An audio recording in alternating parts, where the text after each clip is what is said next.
September 11th, got it. September 11th, 2023 meeting of the Detention Facilities Oversight Board.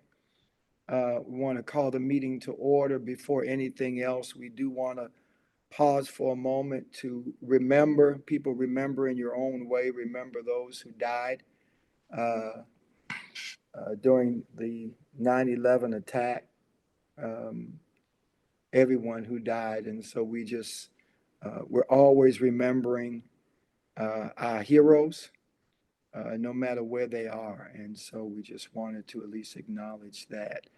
Uh, I, I want to call the roll. Uh, Chairperson, excuse me, should be chairperson. Vice Chairperson Janice Mensa, Here. Mike Milton. Here. Thank you, Mike. James Darm Present. Jr., Hillary Stuckley, Here. Pam Walker, Thomas Lawson. And Reverend Gray, thank you very much for those words. It was my pleasure, Tom. It was my pleasure. So we do have a quorum, and we're going to get started. I know this is, as I said earlier, a day of remembrance. We want to try to get through this meeting as quickly as possible so that people can have their time. And so the agenda has been sent out. Is there a motion to accept the agenda? Really quick, Chair. Yes. Could we add a moment of silence or remembrance for the late Carlton Bernard and Terrence Smith? We definitely can do that. Let's do that now before we approve the agenda.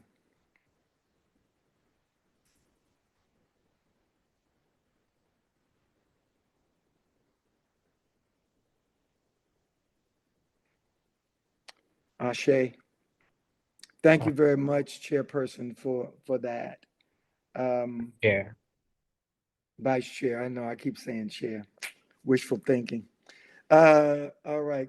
Is there a motion to approve the agenda? I motion we approve the agenda. I second. It's been moved by Tom Lawson, seconded by the Vice Chair. We can go with a voice vote. All in favor say aye. Aye. Aye. Contrary, ayes have it. All right. And if we have any new business, if anything that we need to bring up that's not on the agenda, we can bring it up in new business. Just a quick update on the proposed amendments.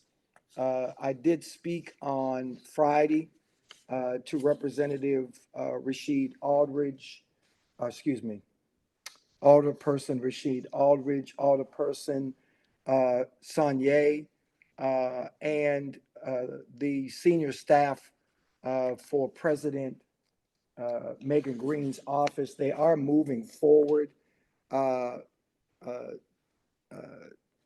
review and to support the recommendations to Ordinance 71430 for the board, because I'm not sure how many board members have seen all of the recommendations. So I wanted to read the recommendations into the record, and I will make sure that we forward all board members copies of the recommendations coming from the board and also coming from staff. If there are recommendations that we have not covered, please feel free, board members, to send those to either myself or the board secretary, Pam Walker, and we will make sure that we forward those to the alder people in question. Under legal services, other provisions notwithstanding, the Commissioner of Oversight shall utilize the city RFP process to retain legal service for the DFOB as needed. The approval of the City Council is not required. Anonymous complaints. Anonymous complaints shall be accepted, processed, and investigated in the same manner as any other complaints. Training. Board members may immediately begin fulfilling their duties as outlined in the law, whether or not the training has been completed.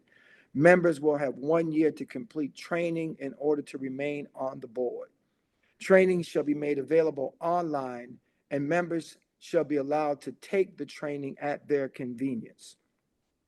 Operations Review Authority. The DFOB clearly already has the authority to review and make recommendations on operations, policies, and procedures and maintenance of the facility. Ordinance 71403 already states um, Number three, information related to the development, implementation, and enforcement of division policies and procedures. Four, information relating to division directives, policies, and procedures, including those that concern detention facility operations and maintenance, condition of detainees, and division employees. Five, information related to the division's administration, division facilities operations, and maintenance activities. Eight, any division or city directive or policy, including without limitation those related to detention facility operations, administration, division employees, detention facility conditions and maintenance, and detainees. Interference. The city councilor, commissioner of police, or city attorney must appear or cause staff to appear not more than once a month before the DFOB to brief the board on any criminal investigation or civil litigation relating to any person named in any complaint received by any city agency. The DFOB must maintain strict confidentiality on such matters and may not take action while such investigation or civil litigation is ongoing. That is from the board. There are staff recommendations. And this is staff recommendations in consideration of amendments to ordinances 71403 and 71647. First recommendation, ordinance 71403, section 2, subsection D7, clarified. By any entity conducting business in the correction field or providing services to the detention facility. We're asking that that be clarified, or the staff is asking. Two, ordinance number 71430, section question mark. We'll ask the staff to clarify that question mark. 5, page 13, under member orientation.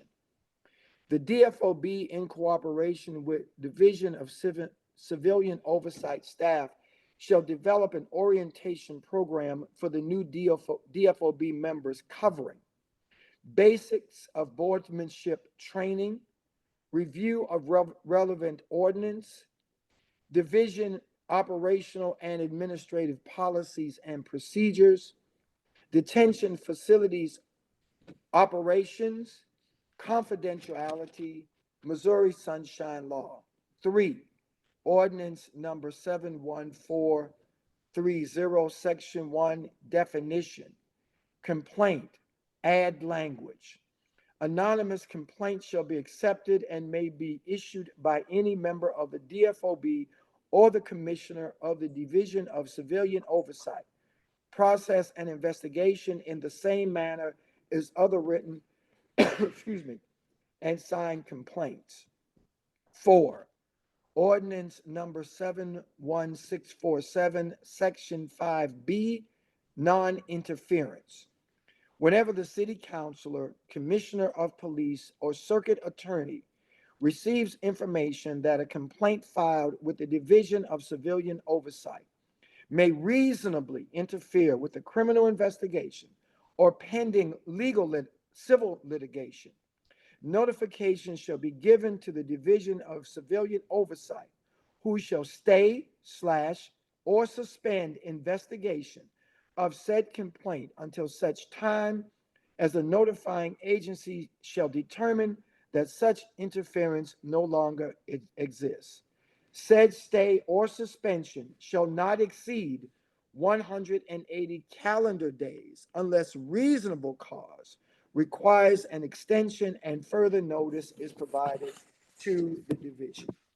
These are the suggested recommendations to both ordinances 71430 and 71647.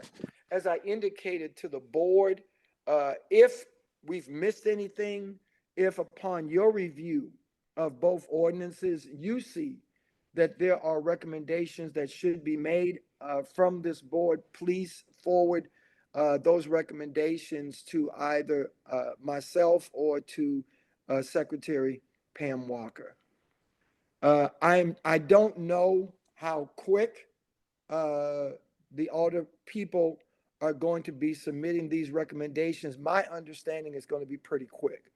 I think they're waiting to return back from their break and begin that process. And so, again, hats off to President Green, Alderperson Sanye, and Alderperson Aldridge. And I do know that there are other alder people who have been in communication with those two who are supportive of these recommendations and these changes. And so, again, let's try to get those to them just as quickly as possible. Any questions regarding what I've read into the record? Yes, Chair. Yes. I just want to make sure I'm clear on this. What you just read are recommendations that President Green is going to make to whom? Well, really, I think it's the alder people who are going to actually do it. I think with Alderperson Aldridge is the vice chair of public safety. Mhm. And this comes under public safety. I think that Alderwoman Sanye may also be on the public safety committee.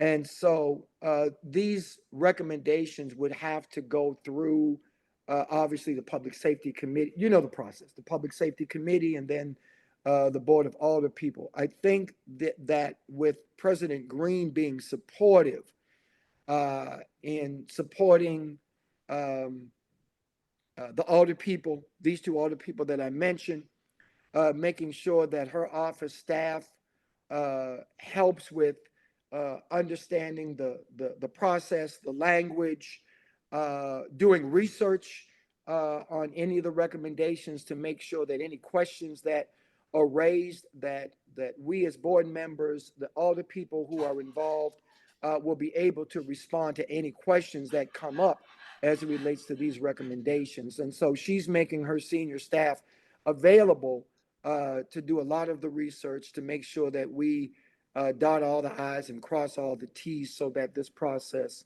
runs as quickly as possible.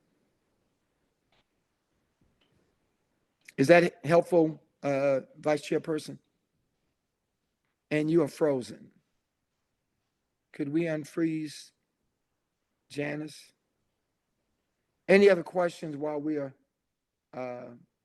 trying to unfreeze people? Any other questions regarding the proposed amendments? No questions. I'm sorry, my bad. Go ahead, Red. Thank you, Mike. And like I said, I'm sure that there will be others, but at least we wanted to make sure we read those into the record. The next thing on the agenda is the confidentiality. Hold on, I do have a comment before we move on though. Go ahead. Shout out to the board for doing that amazing work, and also you, Rev. Appreciate that. I'm still concerned about the timing. Like I know you said that we hope to be super quick. I mean, obviously, this is an urgent matter. We're receiving complaints daily, etc. So I'm not wondering, but I'm thinking that it makes sense for us to still ask for special counsel in the meantime, because there's a clear conflict of interest happening with the city council's office and our ability to do the job. So I want to make a motion. That we respond to the mayor's letter, or just respond and write and ask for special counsel in the meantime until we can get the legislation passed or changed or amended. All right, it has been moved by board member Michael Milton that we request special counsel for the DFOB. Is there a seconder?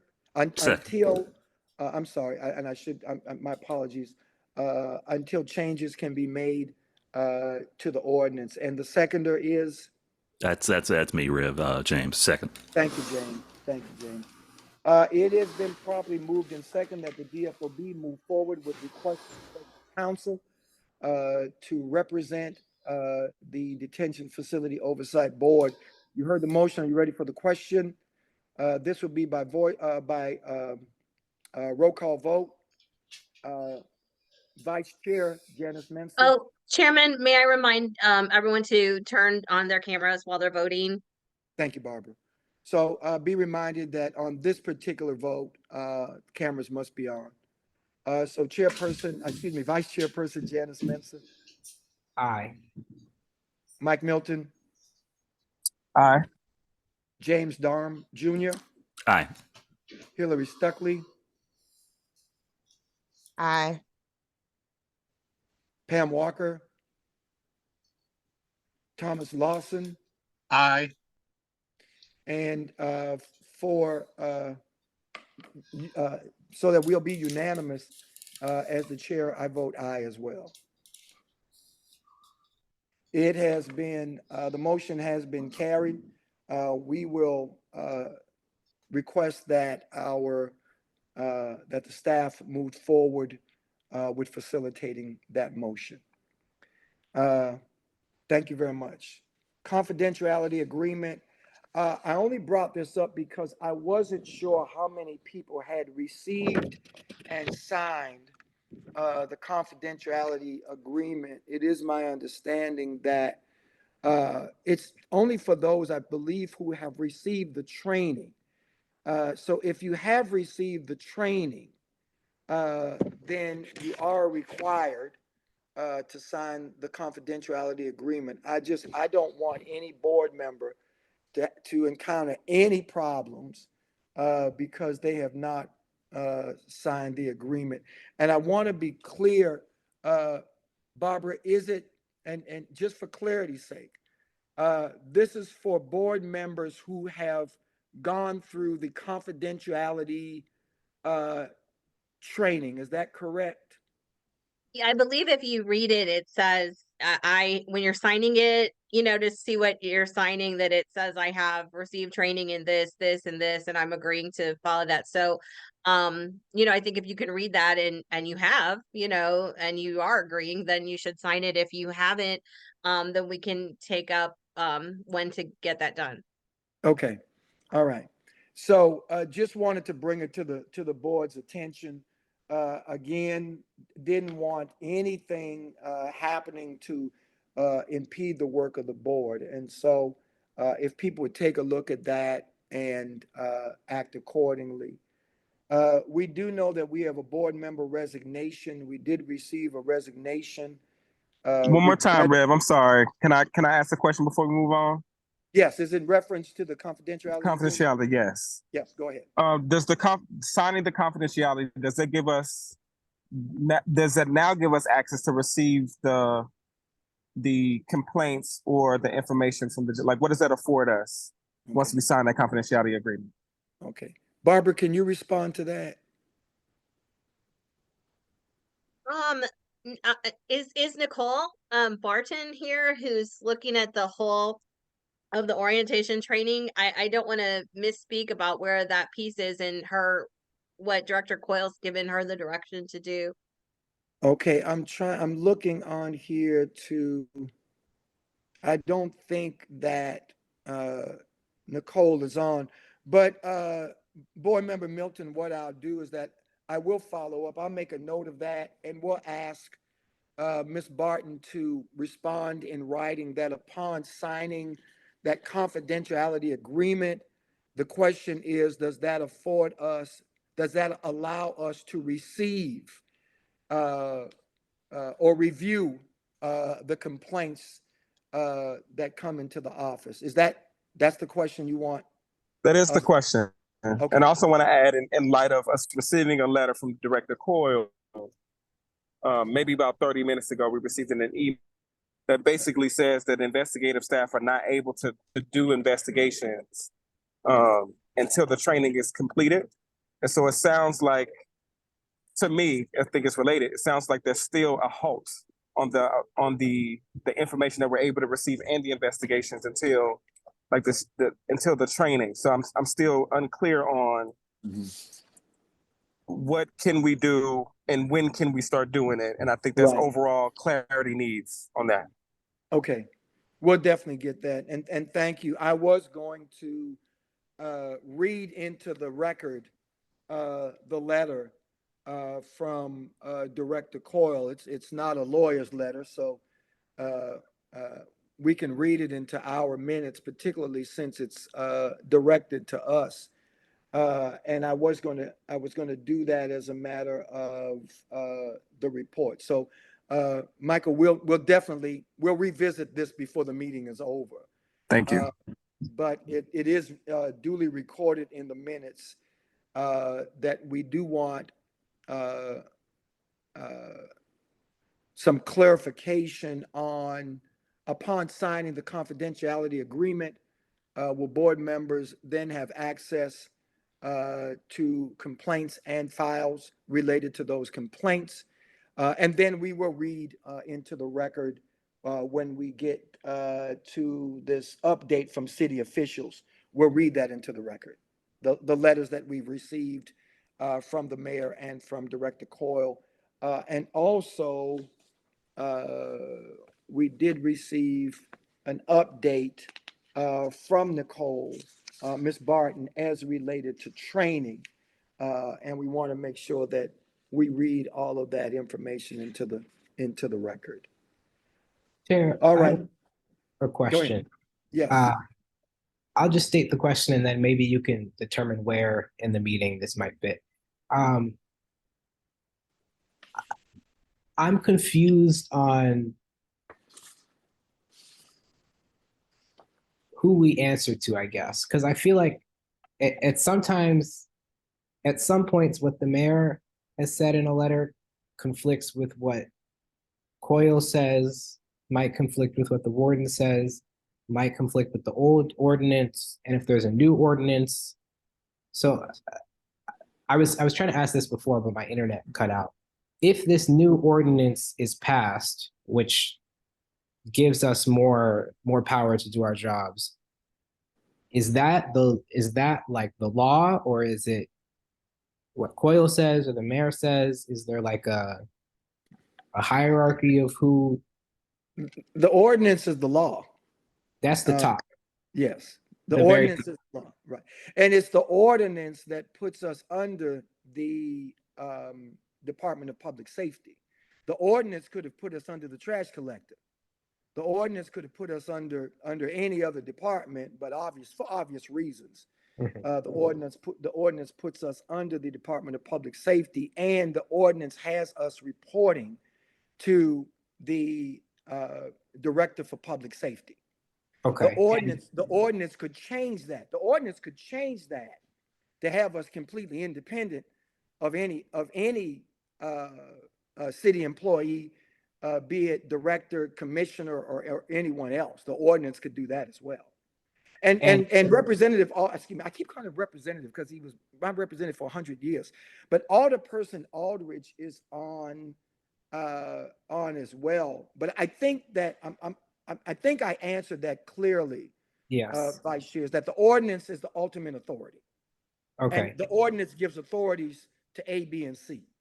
Okay. And would the recourse for, if we come into a situation where the ordinance says yes, someone else says no, the recourse for like rectifying that conflict, is that just what we've been doing currently, where we bring in the alders?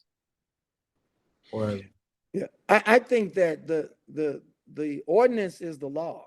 If anyone, DFOB members, correction, if anyone breaks the law, they're subject to the law.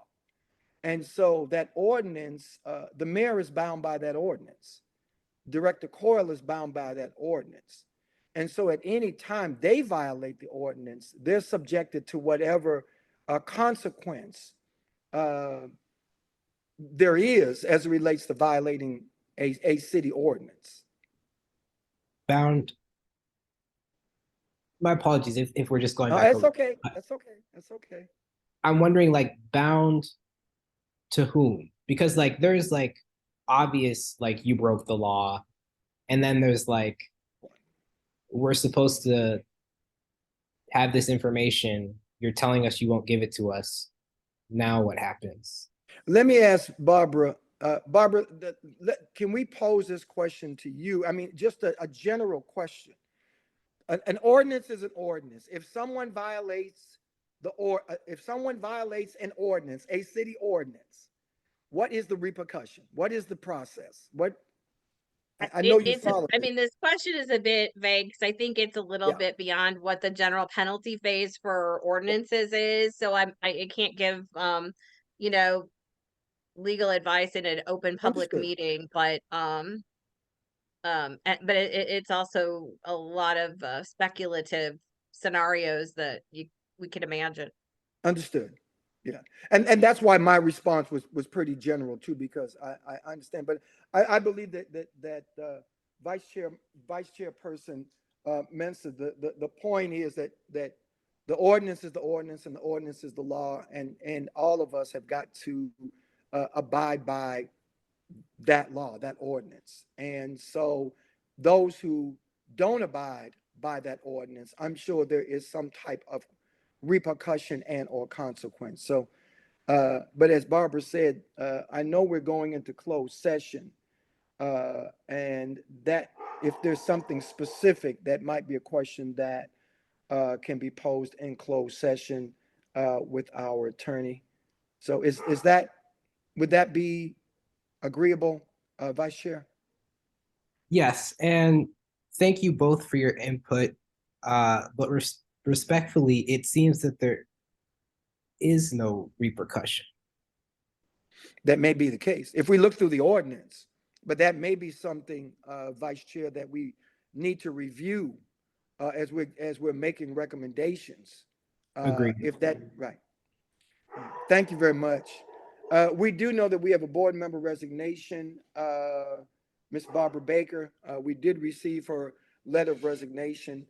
She did indicate her continued commitment to the work of this board, but because of issues that she expressed in her letter, she's asked that we accept her letter of resignation. I don't have that letter in front of me. I'm sure the staff has it. Do we need a motion to accept her resignation? Or Barbara, will the letter suffice?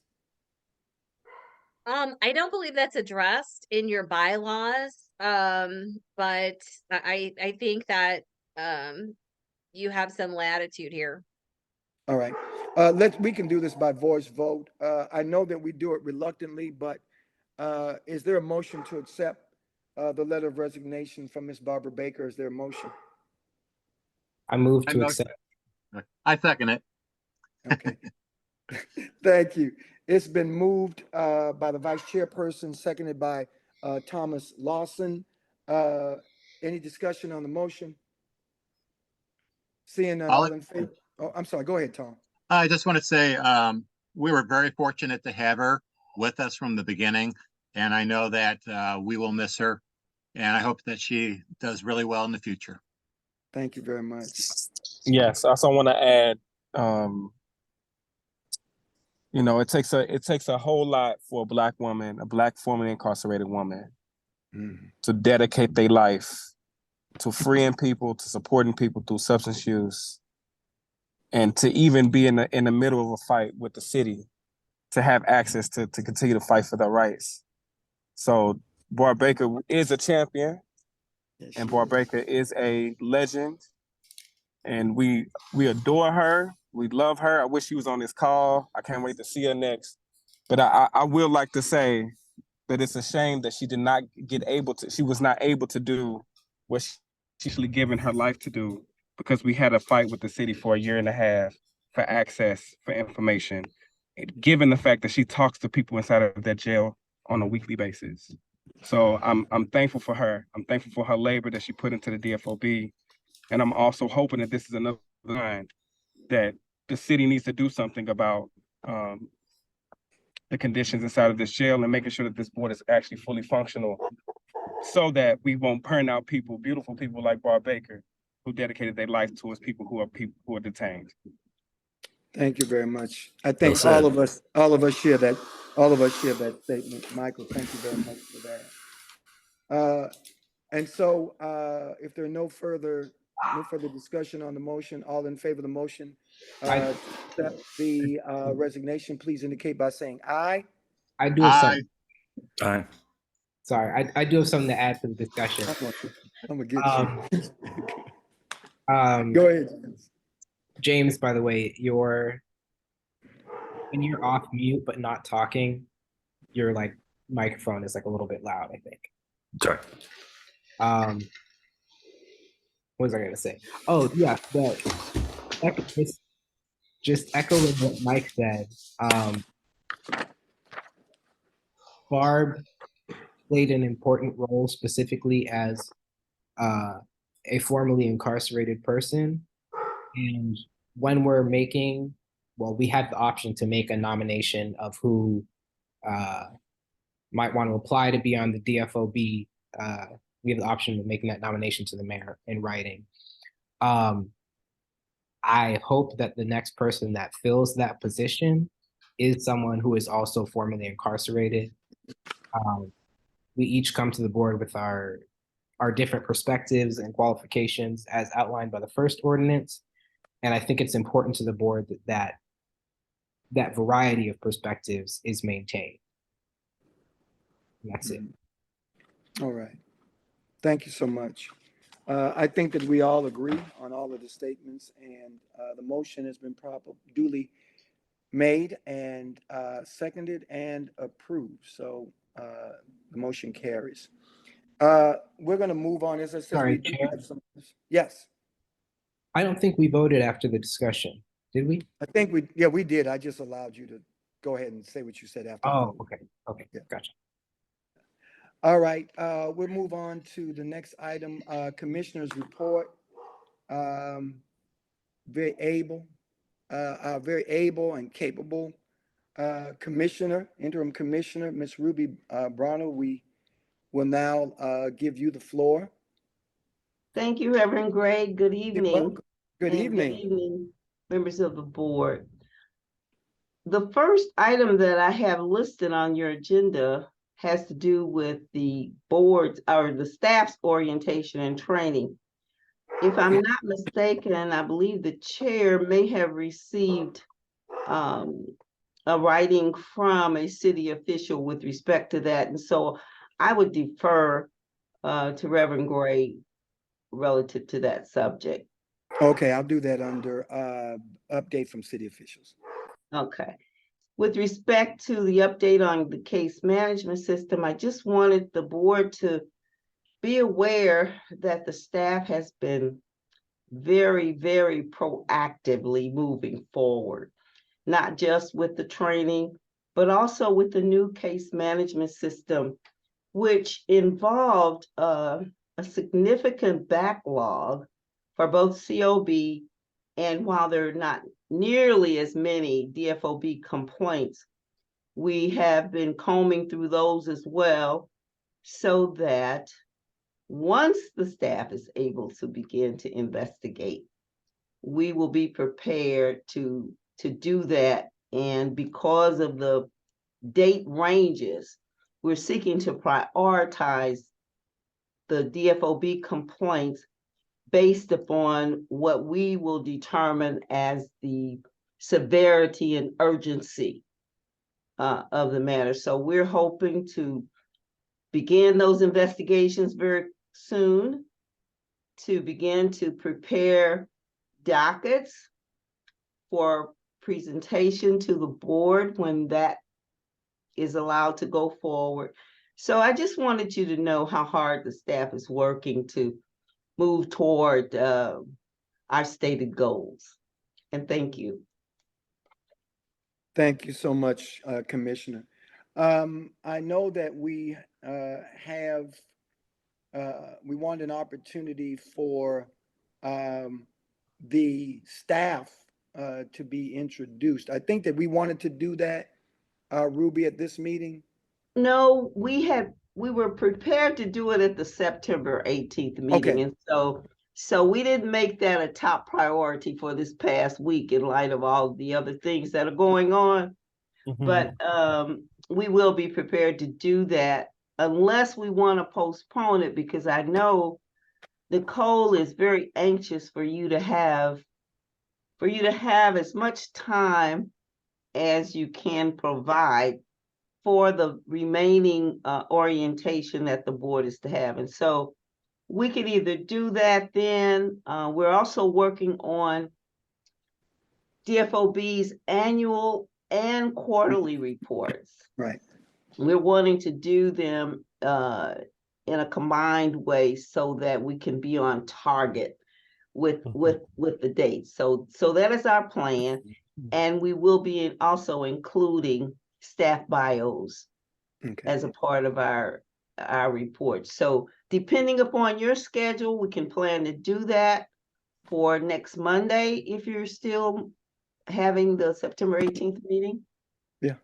Or we can put it off for a later time and give priority to the training and orientation. No, we concur. I'm sure the board concurs with your recommendation, Ruby. You haven't steered us wrong yet. And we do want that next meeting to focus more on training. We want to get that out of the way. We don't want anybody to think that we are not following the ordinance. And so we still want that September 18th to be primarily focused on training, although based upon the urgency of now, or as Dr. King said, the fierce urgency of now, we understand that there are other things that we need to give priority to. And so thank you very much for that. And we'll yield to your recommendation. You're welcome. I have a So question, Yes, go ahead, Mike. if I can, Ruby. Yes, go ahead. Yes, sir. Ruby, do you have a sense of how big that complaint backlog is? That's my first question. And my second question, has there been an influx of complaints since the recent press or media in the last maybe month and a half from the jail that you have seen? I believe there has been, and they've been coming in all different directions. Member Milton, we've gotten a few from the mayor's office directly, and also we've had a couple of referrals from board members, and we've had some walk-ins. I would have to ask members of the staff that have been more focused on the DFOB investigations and complaint intake and processing, either LaTanya Love or Louisa Lyles. If you can help me with board member Milton's question in terms of number of backlog cases. Oh, and possibly even Miss Dotland, because she is taking the lead on putting together our analytics for the annual and quarterly report. So any one of you guys, if you can help me out with that number, I'd appreciate it. Don't all speak up at once. Okay, Louisa, you're designated. Yeah, I'm here. I'm trying to pull up the exact number. We have cases from complaints from 2022 as well as 2023. The number has increased. In the new system that we have, an individual can go in and put their information in, and I can say for a fact that Ann May, the other investigator in the office who's pulling those off of the web off of CityWorks, can say that that number has definitely increased. And I also like to add that we are also getting complaints now just from the mayor's office and from people walking in, but even the police department has also been sharing our our information for office for people to file complaints here as well. We're in the process of reviewing all the complaints that we have received. There have been individuals in the Department of Corrections that have been released since the date that the initial complaints were made. So we're reaching out, finding a process to reach out to them to possibly get updated addresses and telephone numbers. So if anybody knows someone who was incarcerated and had filed a complaint, if they're listening, please tell them to contact our office. That would be of a great benefit to us. Do you have a number for us? I am pulling up our webpage now. How about you, Dotlin? You're charting, you're graphing. Are you here? Are you on the call, Dotlin? She might be online virtually. Let's see. Okay. Well, I'm here, but I don't have the remember- numbers in front of me. Okay, thank you. Okay. In 2022, we have approximately 26 complaints that we have logged in. And for 2023, we have 30 as of today. Thank you. Is it possible, because I know there was some movement that happened where we thought we could get access to that information, but something happened with the system. Is that readily available for board members to pick up, see those complaints? They are in the I think that we may have to wait on that response, because I'm not even sure at this point what the board can and can't and cannot have access to. I just got a copy of the mayor's letter, so I haven't even read that. We did get a directive, and I think, again, Chairperson Gray may want to include some of that in his update from city officials. I will just say that I think we need a little more time before we can determine exactly what it is we can share with the board at this point, just based on directives that I've received from my superior. Thank you, Ruby. Last question, I welcome. promise, and then we can move on. No, that's okay. The DFOP, how are the DFOB complaints forms made available to the people detained at CJC? Because at one point I knew it was the tablets, but the tablets are limited. There were several different things. Just a mode of clarity. How are they made available, and if they are made available? That was a question that I think we posed on behalf of the board to Ms. Barton. And she had indicated she was going to be meeting with the commissioner for corrections to find out whether or not our complaints are on the detainees' tablets. And if that has occurred, I have not heard. She's not gotten back with me on that point. So I cannot speak to that. But somehow, perhaps not so much the detainees themselves, but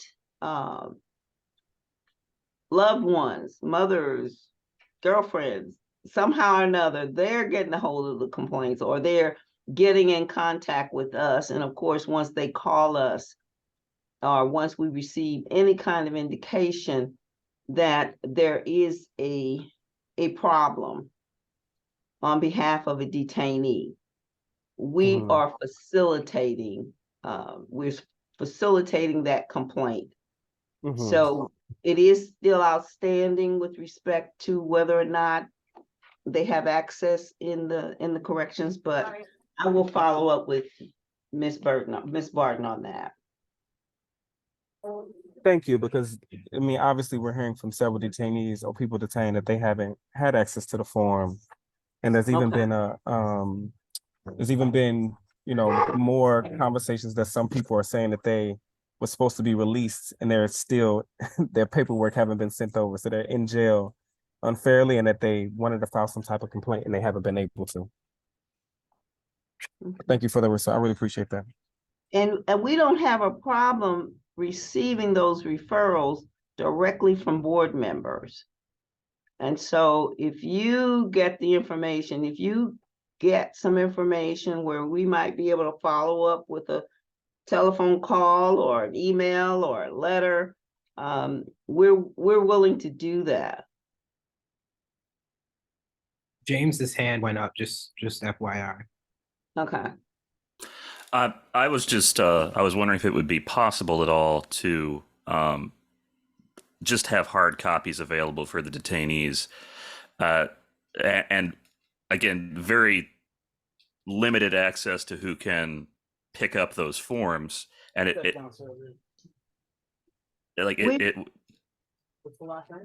we did meet with the technology services person this past week because we're still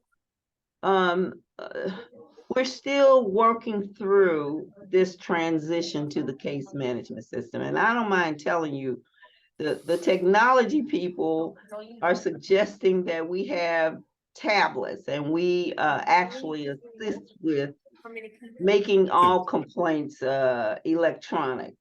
I'm resisting that because I know how much of a problem it is for me. So I'm very sympathetic. Some people are just intimidated and we don't want them to be, to not be able to have their complaints. So I know Answa and Walker were working together to make sure that we have a hard copy form that that's like the one in the system. And it is my intent to make sure that those forms replace the ones that have been out there, for example, in all of the police district stations, right. and to just get them out there however we can. Yeah, just my concern is that just from having previously worked there, the tablet access is incredibly restricted and difficult at times for people. And based on who can access the forms, if they actually end up getting to us, and then if we don't have first-hand information, we're getting second or third-hand information, and that troubles me. Yes, James, absolutely. Okay. Well, we'll hear what Chairperson Gray has to say about what it is we are able to do going forward. Well, I'm going to read the letter. I want us to be clear, and I think it goes back, board members, to what the vice chair said. The ordinance itself can be as restrictive as it can be, and it can also be as flexible as it can be. As we talk about what the ordinance says, it's one thing to get a directive, but at the end of the day, we're all bound by the ordinance, including the Director of Public Safety. And so the Director of Public Safety may give a directive, but if the ordinance, if it's contrary to the ordinance, then it's our responsibility and obligation to follow the ordinance. And so I know that all of our board members have read with some exhaustion the ordinances that govern the DFOB. I would suggest that we do it again, particularly as it relates to what support we should be getting from the staff. And the commissioner raised a good point. And I smiled when she raised it. There's a passage of scripture in the Bible that says you can't serve two masters because you end up hating one and loving the other. The commissioner, our commissioner, our commissioner for oversight, is responsible. It answers to the Director of Public Safety, and she is absolutely right about that. And according to the ordinance, that office is to provide support to the COB and DFOB in a timely in a timely manner, providing information and access to information to the COB and DFOB as provided herein, and work to assist and support the COB and DFOB in their preparation and execution of work plans and reports, share information. In the ordinance, it states, except as prohibited by federal or state law, and except for compelled statements, and it cites the law to share investigative information from the Public Integrity Unit to the Division of Oversight, consistent with best practices. So there is a process. I guess I read all that, Board Member Milton, to say that there is a process that our staff has got to follow in order for them to provide information to us, even as board members. They've got to follow the ordinance. They've got to follow the law. And that's why I brought up the confidentiality agreement, because I don't want the fact that some board members have not signed it to prohibit that be the restriction that they cannot access information because they haven't signed the confidentiality agreement. And so, I think that all of these things fit in one with the other, but I would recommend to our board, again, because I know you've read it like me, several times, to revisit in the ordinance what information we can have access to. Because again, the ordinance supersedes anything else that is taking place in all of this. And I'm grateful, and I applaud the staff for the work that they've been doing, working under the auspices of public safety and the director, but also trying to fulfill their responsibility to the board as it is outlined in the ordinance. And so I understand that it's been difficult, but they have done an awesome job in Thank maintaining you. their integrity. Well, you've done an awesome job in Thank you. maintaining not just your integrity, but following the ordinance. That is what you continue to do. And so I want to say on behalf of the board, thank you. And so I do want to get to the next point, Board Member Milton, because it may be helpful. Discussion and updates from city officials. As you indicated, I just got 30 minutes before our meeting, I received 2 communications from Director of Public Safety 30 minutes before the meeting. But I do want to say I did reach out to the director on Friday and sent a written communication to the Director of Public Safety, Director Coyle, asking if he could be available at this meeting to answer questions as it related to the incidents that have taken place over the last 30 days in the jail, to give us an update on what is happening as it relates to those incidents, specifically the deaths. I understand that the hostage situation is a criminal investigation. Therefore, he would be limited to give us information, if able to give us any at all. So I understood that, because that is with the circuit attorney's office. So we understood that. But my question to him was to respond to what is taking place as it relates to training, what is taking place as it relates to staff training, board training, what is taking place as it relates to his responsibility to help move this board forward. And so I did get 2 letters from him, and I did share those 2 letters to the board and to the Commissioner Bonner. The first one, dear Reverend Gray, subject, request for access to original surveillance video footage. I am writing to respond to your recent, dated August 25th, 2023, in which you sought access to the original surveillance video footage of the excuse me, of the incidents that occurred at the CJC on Tuesday, August 22nd. I appreciate your interest in seeking transparency and accountability. and I understand the importance of thorough investigations in matters involving public safety and law enforcement. However, after careful consideration, I regret to inform you that your request for the Civilian Oversight Board, COB, and the Detention Facility Oversight Board, DFOB, to view the original footage of the incident has been denied.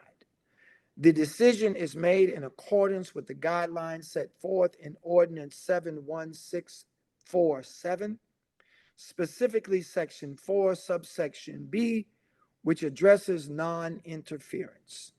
The ordinance explicitly states that neither COB nor DFOB is allowed to interfere with an ongoing criminal investigation. It is essential to adhere to these guidelines in order to maintain the integrity of criminal investigations and avoid any compromise of the process. Committing a potential violation in the pursuit of investigating another alleged violation is not a course of action that my office and our divisions can endorse. I want to repeat that again because I stumbled over that. Committing a potential violation. I'm going to highlight that. You know, words are important. I'm just going to highlight that. Y'all just forgive me for a minute as I highlight what the director said.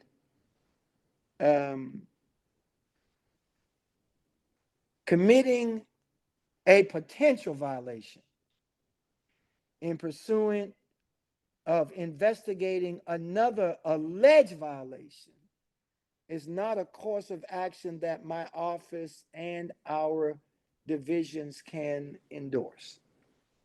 Upholding the principles of justice and fairness is paramount, and we believe that allowing criminal investigations to proceed without interference is essential to achieving this goal. Please understand that this decision is not intended to obstruct transparency or accountability, but is made in recognition of the importance of adhering to legal and procedural standards.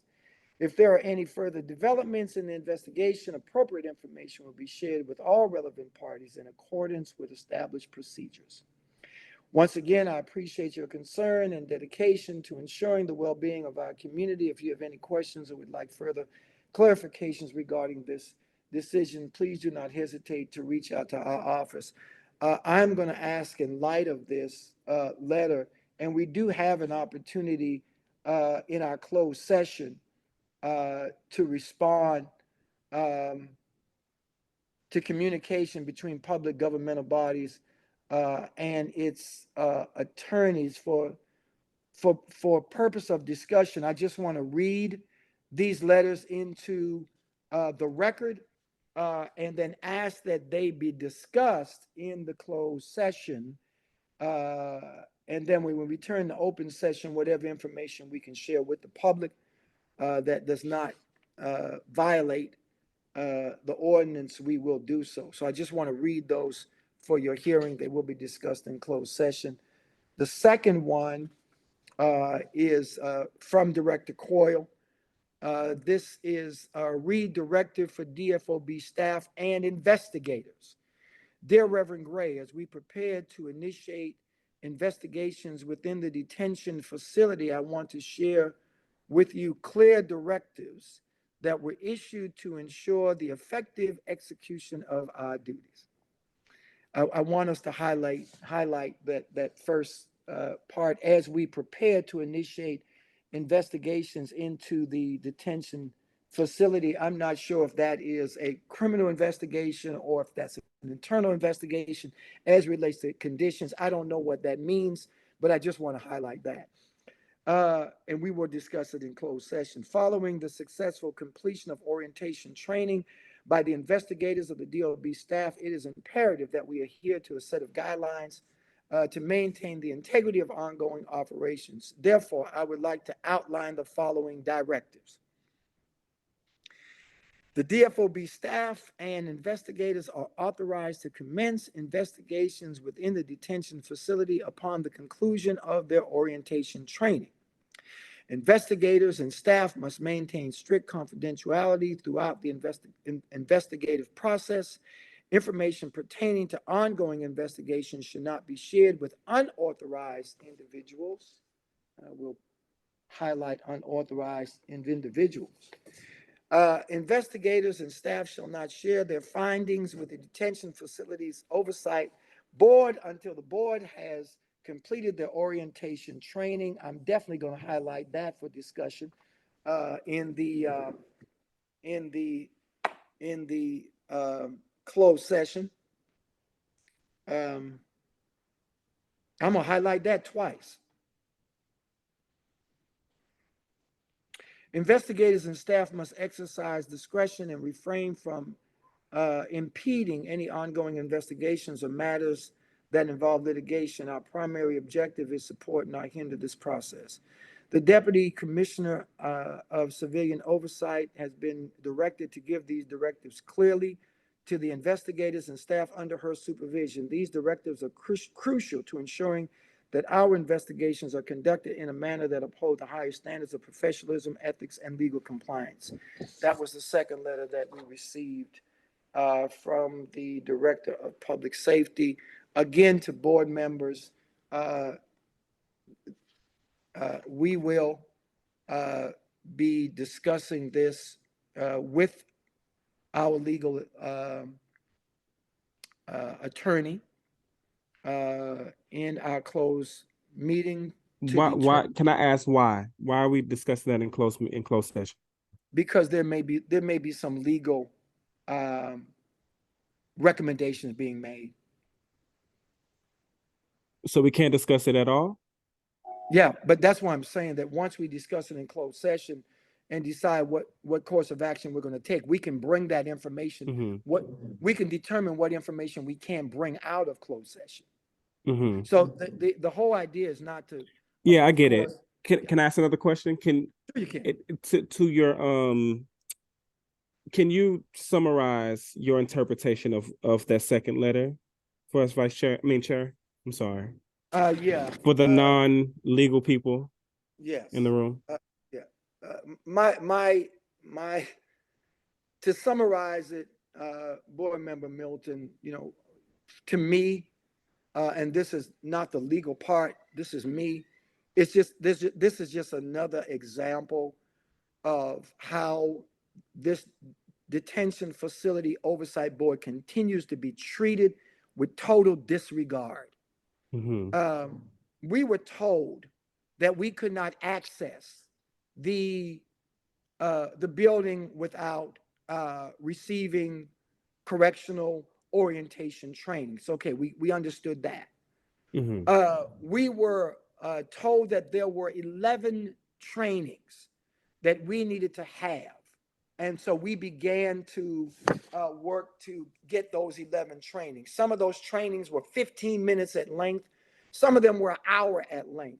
The trainings all determine the content determined by the trainer. The trainer can determine that this is the context. It doesn't necessarily have to follow anything, and sometimes it does follow some organizational, standardized, acceptable standards. Sometimes it does. Sometimes it's just somebody saying that, we represent an organization, this is what we would do, blah, blah, blah, and move on. It's ridiculous. And so now the Director of Public Safety is saying, oh, we are now unauthorized individuals. Mm-hmm. It is absurd. Mm-hmm. And once again, it's absurd. And if it wasn't so serious, again, it would be comical. That people think that we cannot look beyond what is happening. And so now you're saying, okay, we're patting ourselves on the back because all the staff, we accelerated the staff training. So now the staff can do its job, but the board that's responsible for oversight of the staff. So what you're saying is that the staff works for you, Director Coyle. And that based upon what Director Coyle says, that governs everything. So now it's not just a case of the city attorney dictating. Now you've got the director of public safety now saying that the board created by the ordinance are unauthorized individuals until such time they complete orientation training. Mm-hmm. That the vetting process that we went through as board members, through the public safety committee, and through the board of alder people, that's not sufficient. Mm-hmm. So I know you asked me for my summary. Board Member Milton, that's my summary. Mm-hmm. And I intend in the closed session to be a lot more specific in what I think our next step should be. And you've already made the motion earlier on in the meeting that I think will help us expedite that. Mm-hmm. Yeah, I mean, I just want to say I think this letter directly contradicts the mayor's letter too. I don't know when you plan on reading that. Yes, I am. That but of course, the goalposts will be moved. It will continue to be moved. We will not receive this information.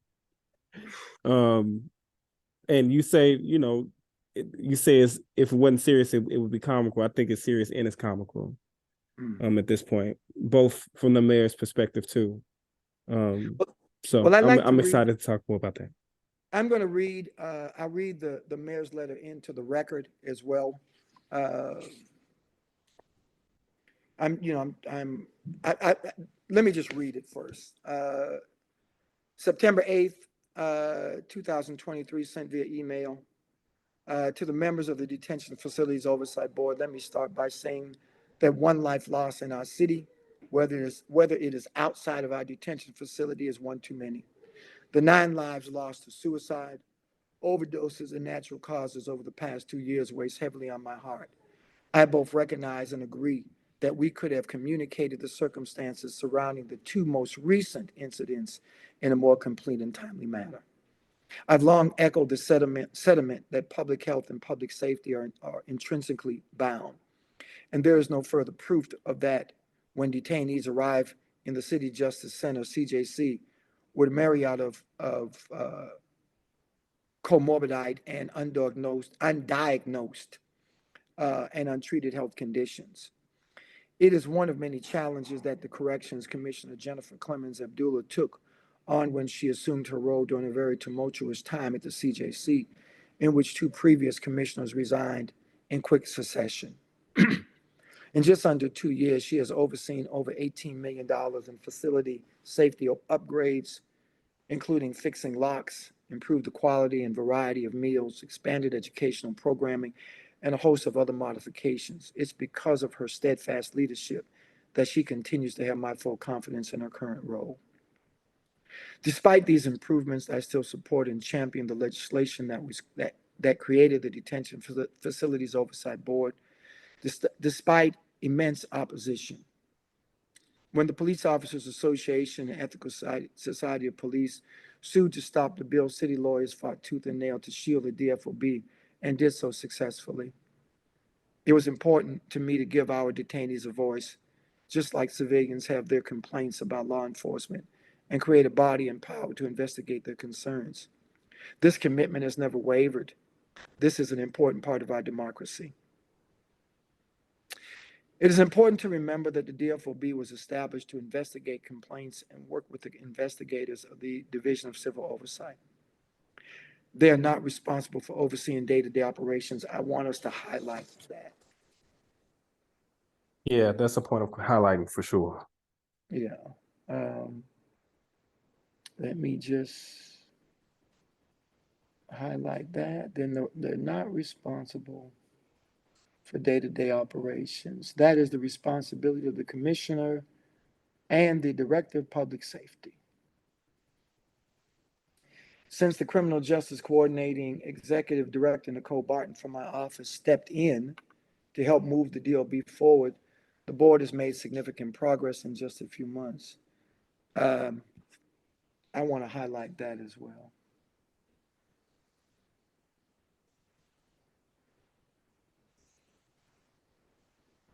I want to make clear where my priorities are for the DFOB and the Division for Civilian Oversight moving forward. Investigations. Our main objective is to bring the Division of Civilian Oversight into compliance with the law. Since May of this year, CJCC Executive Director Nicole Barton has worked diligently to expedite the training and orientation process and consult with the other departments outlined in the ordinance to develop policy and procedure. As of the date of this letter, all investigators within the Division of Civilian Oversight are fully trained and authorized to begin investigating complaints. Training. The Civilian Oversight Board of Police require 40 hours of training before beginning their work, and this board is no different.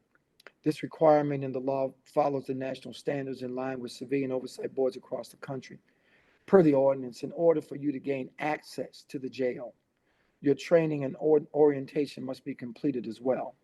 Additionally, the circuit court that reviewed the DFOB found that, quote, that the portions of the ordinance related to investigation, information sharing, and discipline will not become effective until appropriate rules and procedures are drafted as stated in the ordinance. In other words, the DOC, which the ordinance set up, will not be activated until further rules, procedures, and protocols are created, determined, and complied with the applicable law. Let us go ahead and highlight that as well. There's a lot to be highlighted.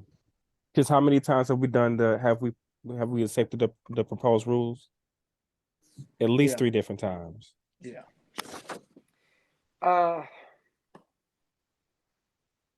Okay, I'm trying to keep my composure. The training is not only legally necessary, but also essential to protect the civil rights of the detainees, understand proper handling of sensitive information, and provide operational context for the investigations. Nicole Barton stands ready and willing and ready to help expedite training for DFOB members to bring them into compliance. We recognize that training is a significant time commitment, but we will work with the DFOB chair to schedule the outstanding sessions. My goal is for all DFOB members to sign their confidentiality agreements and attend every scheduled training by the end of October. Healthcare. I'm going to ask you to give me just a minute. I need to, I'm going to ask the vice chair. You have a copy of the letter. I need to take a minute. If you will continue to read the letter from the mayor. Vice Sure. chair. Okay. Thank Let you me very much. know. Let me please know where you left off. I left off at healthcare. Okay, healthcare. Okay. Thank Gotcha.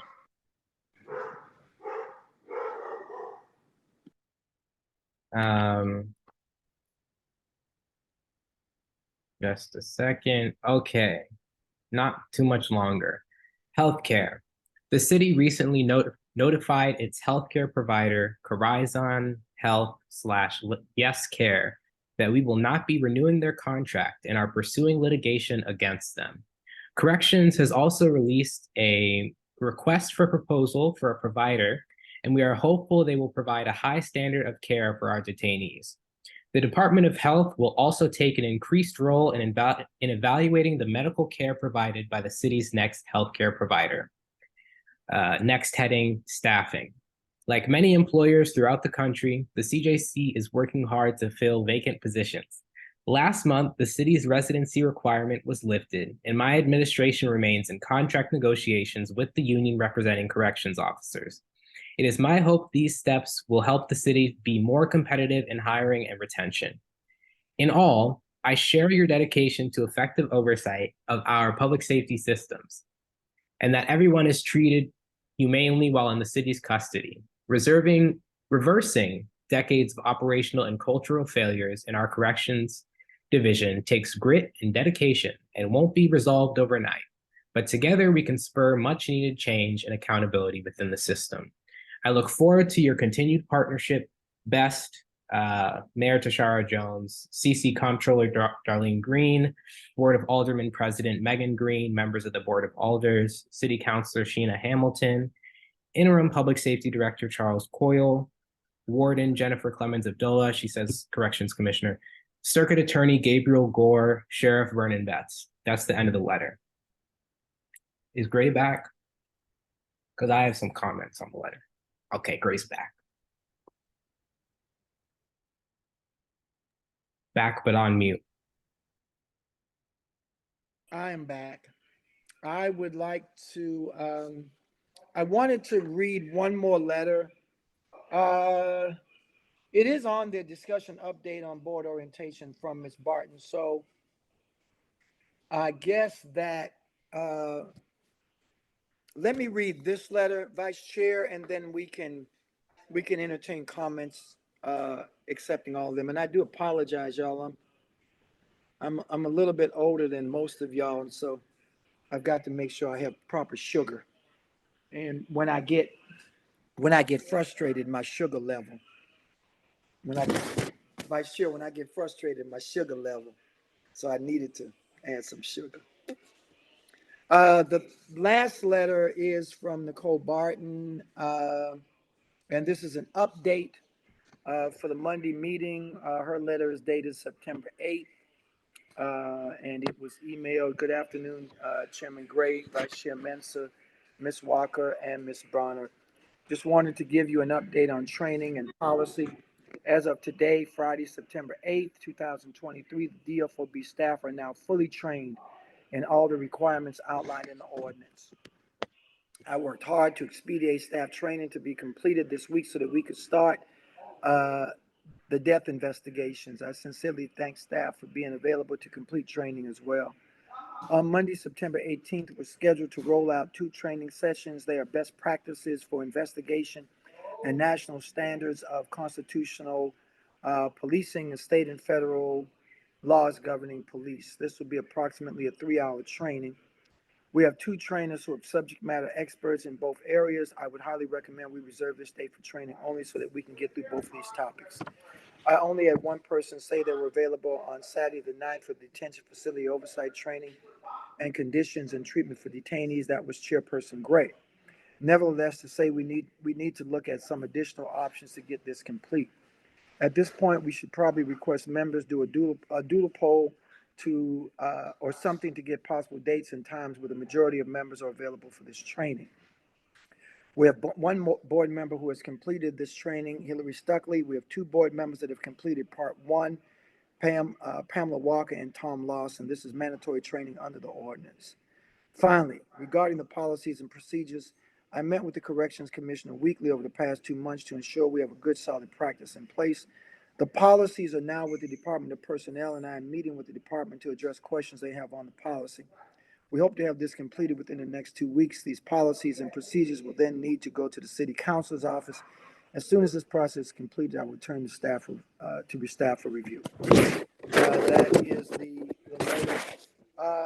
Just in reference to the training, first of all, I want to thank Ms. Barton for her work in making sure that the staff training has been completed, which means that the staff can begin their investigations into these 2 deaths, these 2 recent deaths. I still have questions regarding that because the staff has gotten their training.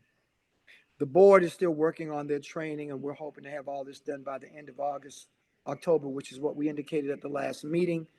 And finally, we understand that the Department of Personnel has the policy and procedures that have been submitted to them. We understand that the Department of Personnel is waiting to hear from Ms. Barton. I followed up today and was told by the Department of Personnel that they have reviewed the policies and procedures. They have questions, and that indeed they are waiting to have a discussion with Ms. Barton. And so that's where we are. My concern, even with this letter, board members, is that the staff has been given the green light to begin investigations, but the process has not been approved. So what process are they going to be using to do these investigations? And so I'm trying to understand how the director of public safety can say that based upon the training we can move forward, but the policy and procedures are not completed yet. So what, I'm just trying to understand, really where we are and what the purpose of all this is. It's my grandmother would say it's like a old cow that gives a good can of milk. The cow gives a good can of milk, and then the cow kicks the milk over. So we're given a good can of milk because the staff has completed their training, but the milk has been turned over because the process has not been approved. Mm-hmm. So anyway, I will open up the floor. I'm going to ask the board members. I'm going to try to do this too. We want to give all board members an opportunity to respond to the letters, the communication that we have. So we'll begin. What I'm going to do is just go down the list based upon the roll that was called. And so I'll ask Chairperson Mensah any comments, concerns, recommendations based upon the letters that we've received. Yeah, tons of concerns. Based on all of the nonsense that we have received, in terms of letters from Coyle and letters from the mayor, and I want to be clear, everything they have written to us in the last 2 weeks has been garbage. Absolute nonsense. It's clear to me that the path forward to away from the deadliest jail in America is not through the mayor or through the director of public safety or through the warden. And it really upsets me when they use terms like, for the sake of ethics and justice. They have the lowest standard of ethics and justice that I have seen, the lowest standard. And I want to make it clear to the public, it does not matter what training we do, when we schedule it, what procedures we have written up, nothing. Because the warden can stop us from doing investigations. She can stop us from going inside the facility to see things with our own eyes. And she can very clearly stop people detained under her care from telling us what's going on. The fact that there's been an influx in complaints, but not from people detained. Yeah. But I'll try to focus on the letters because that's why it was passed to me. I do want to call out that the things that I highlighted from the mayor's letter, it starts off by saying the 9 lives lost. Sorry, let me start by saying that 1 life lost in our city is 1 too many. To be clear, this letter that says that is after 9 lives lost. And that's the first time we have heard directly from the mayor. That's right. I don't believe that whatsoever. I don't either. The next part of the letter just attributes the death, just removes any kind of responsibility of the city for those deaths. Suicide, overdoses, natural causes.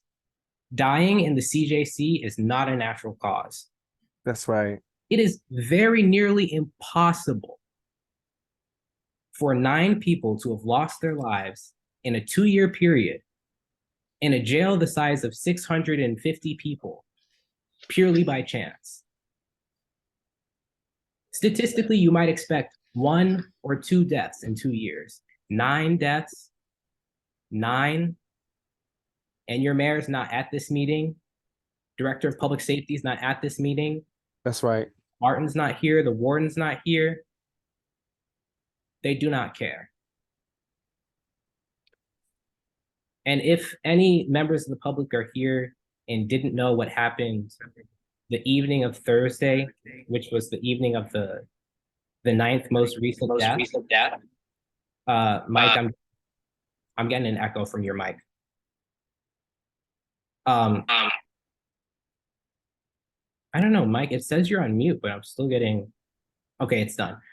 Sorry, for members of the public who don't know what happened the evening of August 31st, which was after the 9th death, I went down to the facility, to the jail, and for the second time, I was forcibly removed. This time by police officers. By Chairperson. Yeah. I want to ask, and we can bring that incident up in new business, but for the sake of the agenda, as we said, if we can get comments specifically related to the letter, but I do want you to bring up what took place with your removal under new business. If that way we can at least have conversation on the letters, and then we want that to be a separate conversation because there may Okay. be action coming out of that. That may be Okay. actionable. Sure. To Thank you. cap it off, we are not in partnership with the mayor or the director of public safety or the warden. We are in opposition to them. And I'll kick it to the next board member. And I did not want you to have to summarize based on the letters. I just wanted to make sure that we did come back to that incident, and I didn't want that I didn't want that to get lost with the letters. So, thank you. Gotcha. Everything I had to say about the letters was a reiteration of what I started off with, which is that they're garbage. Thank you. Thank you. Yes. Mike Milton.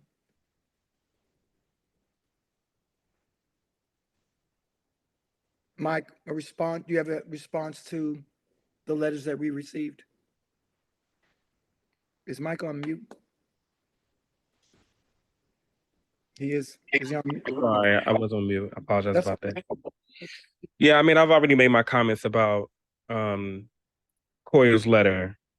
The comments, I mean, to Shara's letter is there's so much in there, so much slight work happening.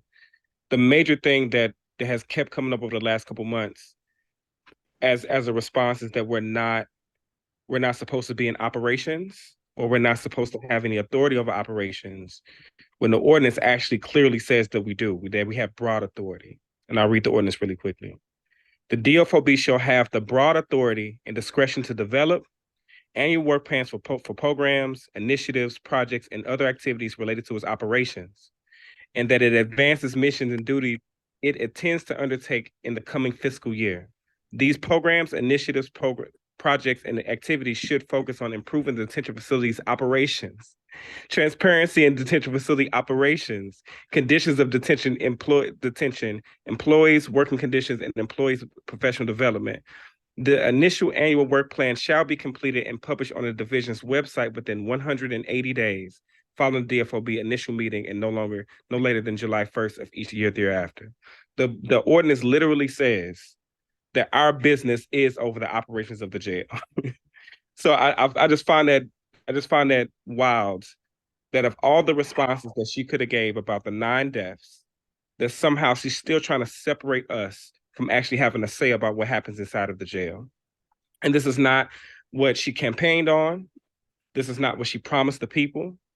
This is not what she promised around criminal justice. This is not what we expected from one of the first Black mayors of the city of St. Louis. And just frankly, I think this letter is another example of how they think about this board. And like Vervis said, I think they feeling themselves too much. That's what he literally said in the text messages. It sounds like to me that the expectation of this board is to just be another check off to say that we did something, that she did something, but not actually give us the power necessary in this year and a half of fighting with the city, the year and a half of trying to get information from the board, the year and a half of trying to get access to the jail, and the goalposts keep moving, proves again that she does not want this to be a functioning board that actually is holding the city accountable for how they treat people inside of their facilities. So I just want to lay that there, that this is another opportunity where we can see the disappointment from the administration. And we must think, and we got to think about that. We have to think about what we actually expected of her, what we expected of Director Coyle, and how we should move forward. Thank you, Board Member Milton. Board Member James Dom. Yeah, I really resented both of the letters from interim Director Coyle. First of all, that it took him 2.5 weeks to respond. I knew we weren't going to get that footage. I knew as soon as we asked, we weren't going to get it. But it took him 2.5 weeks to even respond to us and say no.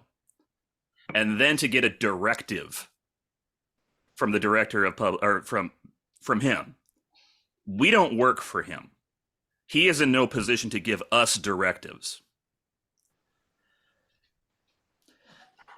That being said, again, everything from city government, outside of, from what I'm hearing, the Board of Alders, they seem to at least be pulling in the same direction as us, but everybody else is against us. It's been an incredibly frustrating time. I don't know what else to say beyond that. I'm not even confident that the mayor wrote that letter. That sounds very much like an attorney wrote that, and they're just covering bases. But that's not my place to say. But immense frustration is what I'm at. Thank you. Thank sir. Board Member Hillary Stuckley. Thank you, Reverend Gray. And You're it's Stucky. It's no L. Stucky, I'm trying to Stucky. be funny. I'm just gonna correct you just one time. No, that's it's it. okay because it's an L on Okay. there, so I'm gonna take the L off. I'm gonna take the L off because Okay, just take the L off and we're good. We're good to go. I don't want to, keep repeating the same thing. I think overall the board has expressed thoroughly our frustration. I have sat and listened to everyone. We've been going over this for a year, as everybody has stated. I think it's just distasteful because at this point it's like insulting people's intelligence as to what we're really supposed to be doing. And it's always something that is being a deflection, some sort. There's always some type of excuse. I am aware, like when footage comes out in certain criminal cases, sometimes we're not able to access that because it is an active criminal case. But overall, it's not. I feel like we're just not involved at all, and I'm just trying to figure out at what point. Because I've even considered just stepping away from it. Like all of us have a passion, and I feel like we've repeated it over and over again. Even getting trainings. I know Nicole is doing the best she can. I feel like, overall, but I think that everybody just has a different angle, and I'm a little lost as well. And so I just want everybody to, it's like we're not on the same page. It was created, but also I don't want it to feel like we're failing. So in regards to the letters, all of them have different angles of not good clarity. And after Mike has talked and Janice, and we're repeating the same thing, my question is just what is going to make it right for it? We keep talking about the letters versus technology. I just, it's like every time we meet, I don't feel like anything's really getting accomplished. So Reverend Gray, me saying it is in this opinion is in correlation to all the letters that you have presented. It's what's next. Is there a next? Because I'm almost feeling like, the board was created to not be able to do anything. So now I'm kind of confused as to what our purpose is, because everybody on this board is here for a purpose. And if we can't even access that, what's next? I'm not understanding. And so my frustration is the positioning that everybody responding is like, we just need to stand down. And I don't know what that looks like for us, because we're all ready to do our job, what we signed up for on the board. So that's my opinion on all the letters. Nothing specifically to each one. I'm not, just overall, it's just it's left. That's how I feel. Thank you. Thank you, Ms. Stuckey. Thank you, Reverend Gray. Board Member Thomas Lawson. Hillary, I just want to thank you for your words. I feel like what you said is kind of like the soul for all of us here. Even the people who are not even on the board but are following along, and those that are out there that we haven't seen but who are trying to make a difference. Big things and great things always start small, and we have made small steps. Of course, we want to get things done because obviously we're concerned about the people in there. They're human beings, and in a lot of cases, their lives are threatened. So we do want to act quickly. I have nothing really else to say. I think you all mentioned it, but it's obvious that every stakeholder in this at the top doesn't want to deal with this. I don't think the mayor is even talking to the public safety. I don't think public safety is talking to the detention facility. I don't think anybody talking to anybody other than what James said, that, you know, we got lawyers and other people writing their letters for them. What we really need to get over is this training part. And I think what we need to push for is make a checklist. We need to have a legal checklist that's agreed upon and signed off by everybody that says, if you fill these things, here, check 1, check 2, check 3, good, you're done, you're ready to go.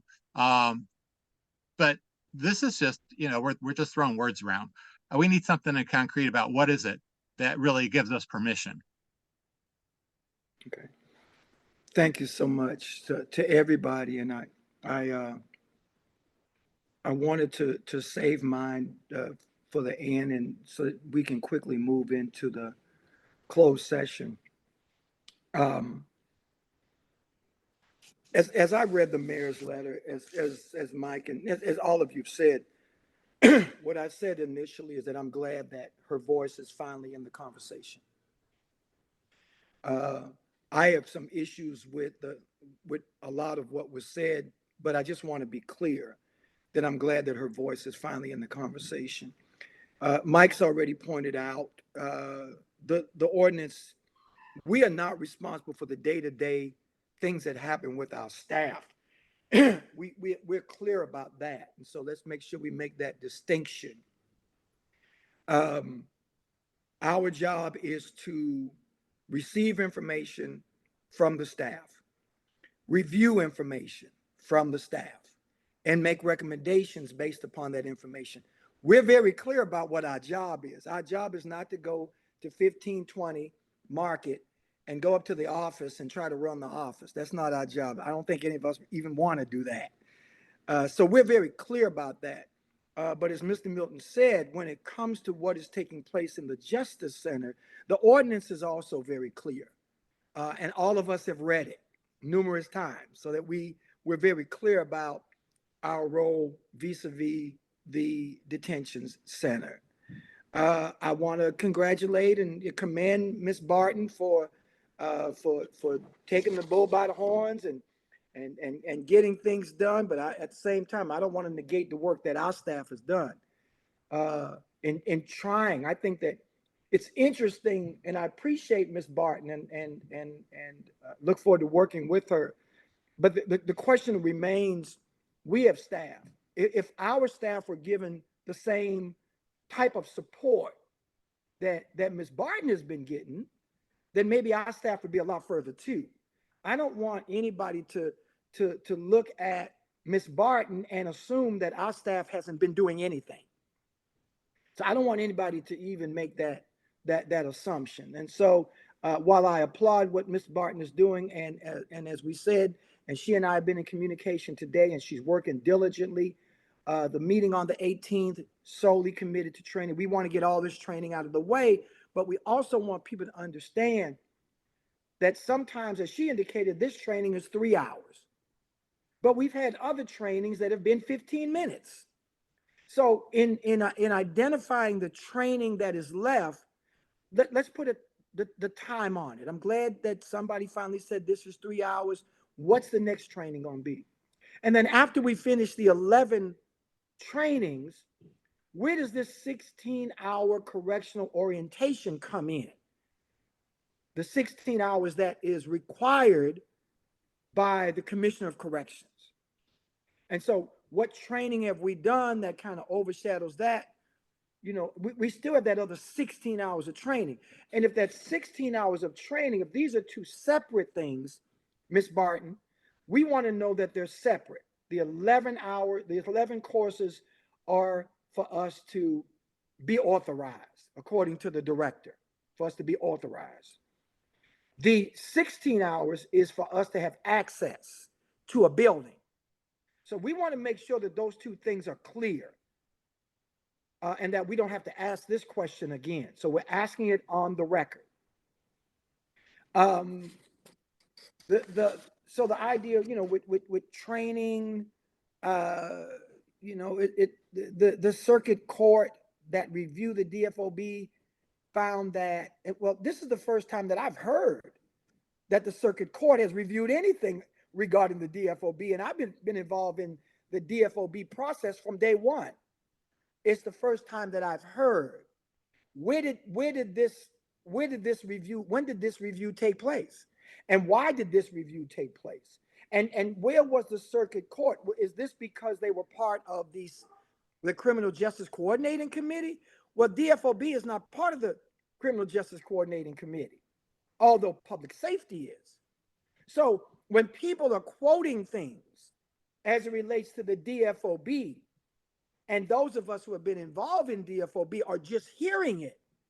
So it is, I'm not saying it's that it's just a coincidence that these quotes come out, but the circuit court has never been involved in the discussion with DFOB, but now all of a sudden it's the circuit court that has found that our procedures are not valid. And so tomorrow, whose quote is it going to be tomorrow? Is it going to be the circuit attorney's quote tomorrow? Is it going to be the public defender's quote tomorrow? Other people who were involved in the CJCC who were not involved in creating the oversight board, now everybody gets to have their say-so. And because everybody's getting to have their say-so because of the CJCC, does that mean that we're going to continue to kick the ball down the road? I've got issues with that particular statement, and I want to make it clear. Per the ordinance, under training, per the ordinance, in order for you to gain access to the jail, your training and orientation. I don't want to go into the jail. I don't need to go. There's no board member, if they so choose, that has to go into the jail, because the staff can do that. As long as the staff has access to the jail and detainees and correctional officers and such, I don't never want to go into the jail. I've been in there. Y'all already know I've been in there already. I don't want to go in there. So because I don't want to go, does that mean that I can opt out of the training? That's a question for Ms. Barton.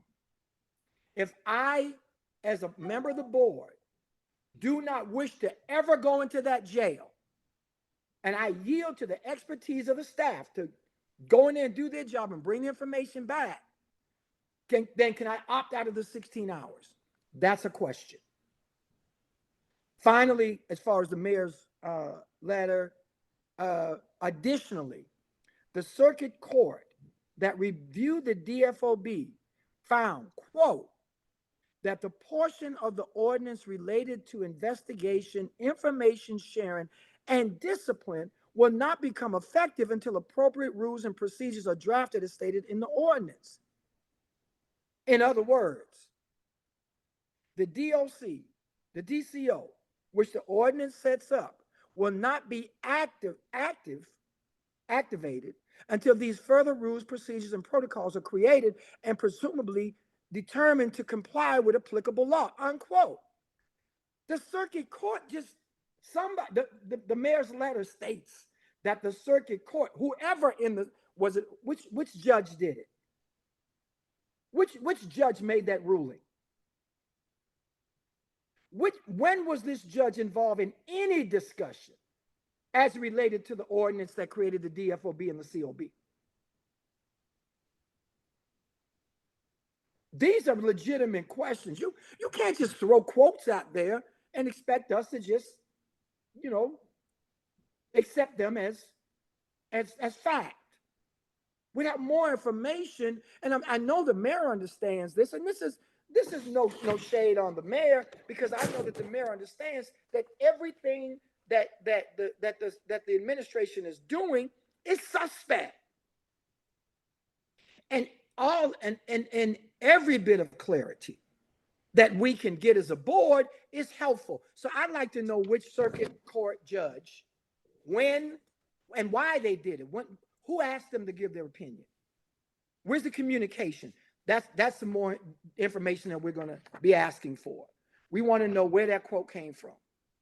Who gave it? When did they give it? Why did they give it? Who asked them for it? And then finally, as it relates to Interim Director Coyle, I'm ashamed. I'm ashamed. I'm ashamed of the director for putting himself these directives and basically calling this board an unauthorized body. This board created by ordinance, he has called it an unauthorized body. And has directed investigators who by ordinance are supposed to work with us and told them not to work with us. The Director Coyle has directed staff to violate the ordinance, in my opinion, so that this board cannot do its job and provide oversight. I'm shocked and appalled. And that, as my other fellow board members have said, and to use the words that you've used, professionalism and integrity, to use those words in either one of these letters. And for the record, the investigation that this board seeks to undertake is not a criminal investigation. The investigation that we spoke of is to investigate the conditions leading up to the deaths. What were the conditions that led up to the deaths of these last two, and particularly the last young man, Terrence Smith?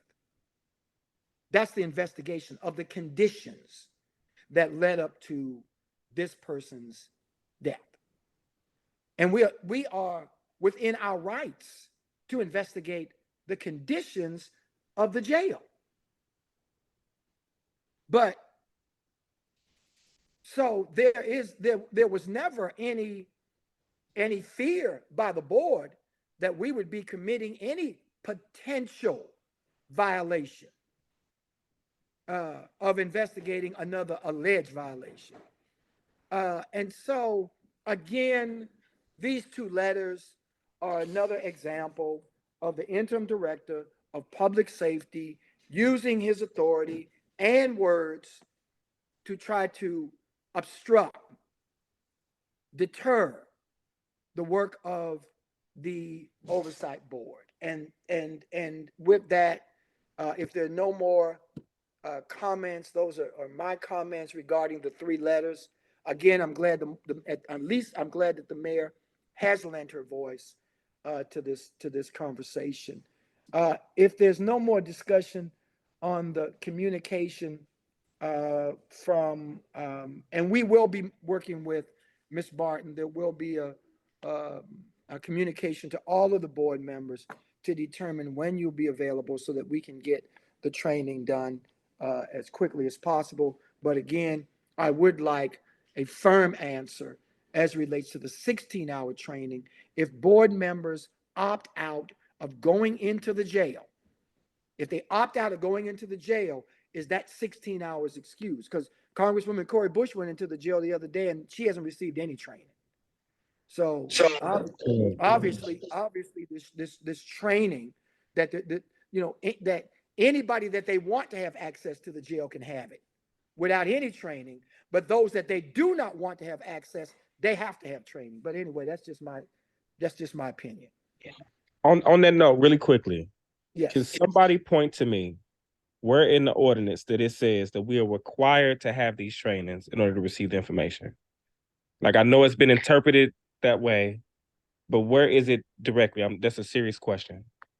I'm going to ask Barbara to look into that. What I don't want to do is, unless she has the information readily, if she doesn't, I would ask her to review that and provide that information on the 18th, because it is a legitimate question. But it also, Board Member Milton, it goes back to your initial, and with all due respect to Barbara, because I believe Barbara has been doing an exceptional job, legal representation that's independent of the city attorney's office is going to be paramount to us moving forward.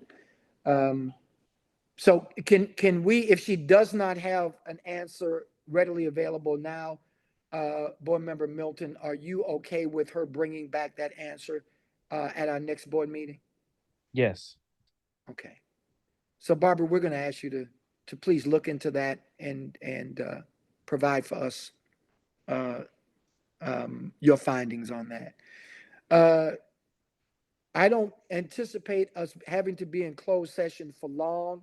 I think that we can be in and out within 10 or 15 minutes if we move quickly. Is there a motion to go into closed session pursuant to 610.021 subsection 1 for the purpose of discussion of confidential and or privileged communications between a public governmental body and its attorneys? Is there a motion?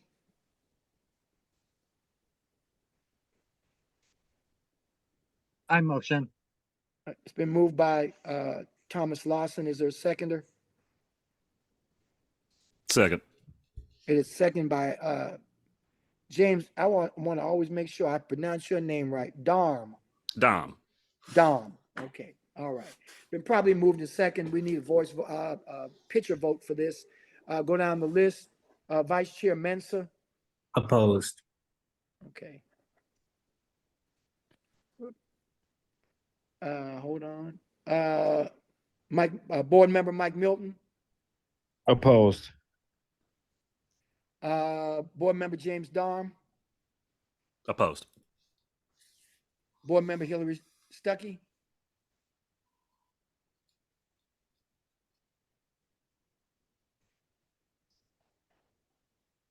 Hillary, are you still with us?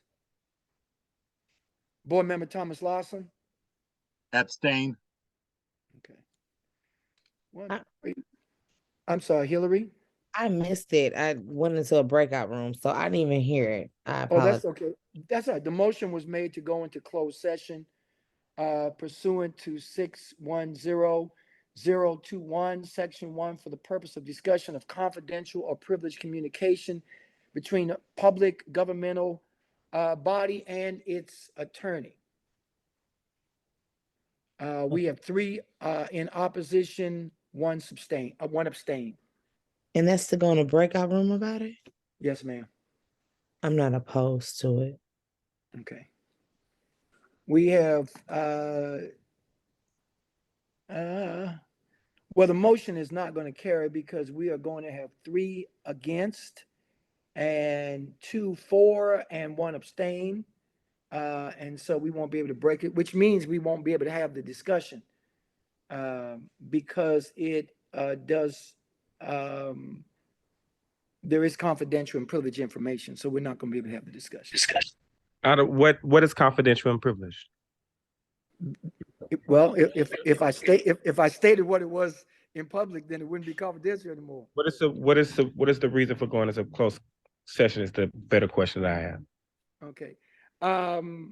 It is information pertaining to the investigation that we've asked for. And that you have received. I'm just going to say it this way. It is information pertaining to the investigation that this board has requested. Can I ask a question? Mm-hmm.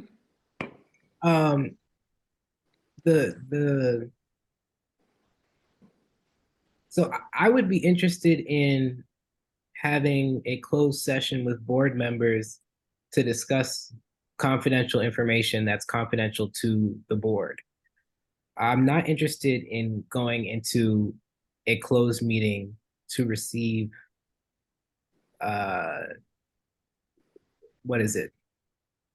lawyer advice from the city councilor's office. Can we do one and not the other?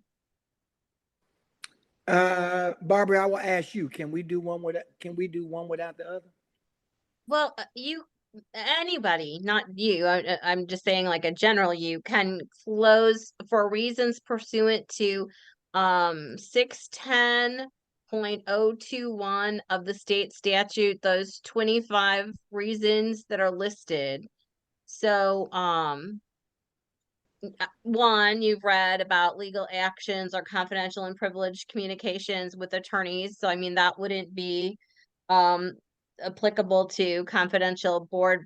If you were going to talk about leasing, purchase, or sale of real estate, that would be the second one. I don't, that wouldn't be, do you want to go through all these? I don't want to No. suck No, up your time. I want to clarify my question. Yeah. If the purpose is to get legal advice, I see Yeah. why we need to go into closed session. And I voted opposed because I'm not interested in the city councilor's office's legal advice. Correct. Now, Okay. if we're No, I understand. I understand Yeah. your point. And If and the problem is that as a chair, I think that some of this is going to require a legal opinion from the lawyer that's assigned to us. So then maybe because we have three people who have voted against it, we'll just move on. Because the subject matter will require me to ask an opinion of the city council's office. And so I respect what you're saying, and I'll yield, and then maybe we'll try to figure out doing this a different way.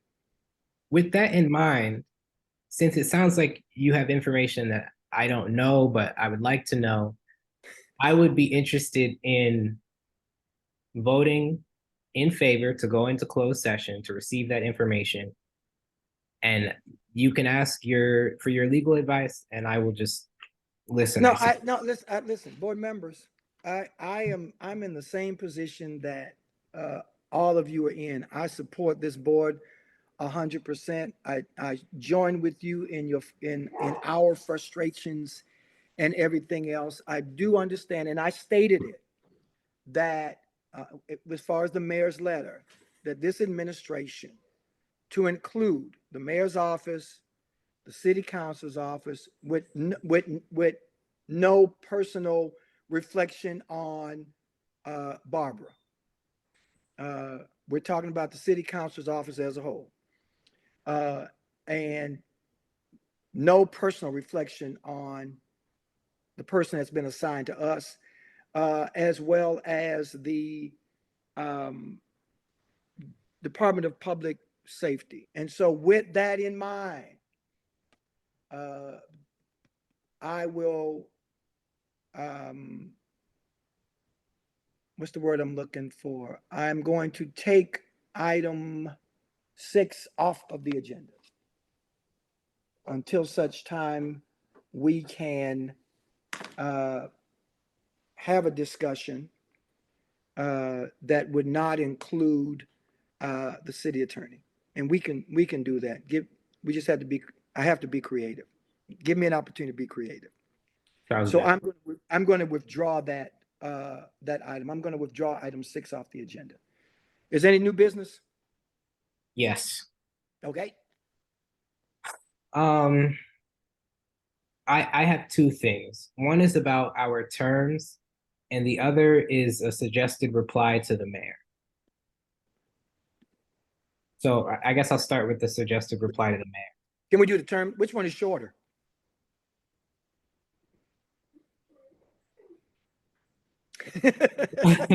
I guess the reply to the mayor, I guess. Okay, whichever one is shorter, let's do that one first. Sure. So Okay. in response to the mayor's letter stating her confidence in the qualifications and competency of the warden, I would like us to respond to the mayor asking her to compel the qualified and competent warden to report in person to our next DFOB meeting. It's been a while since she's been here. I'd like to hear from her. I have questions. So I'll go ahead and make that motion. I move that we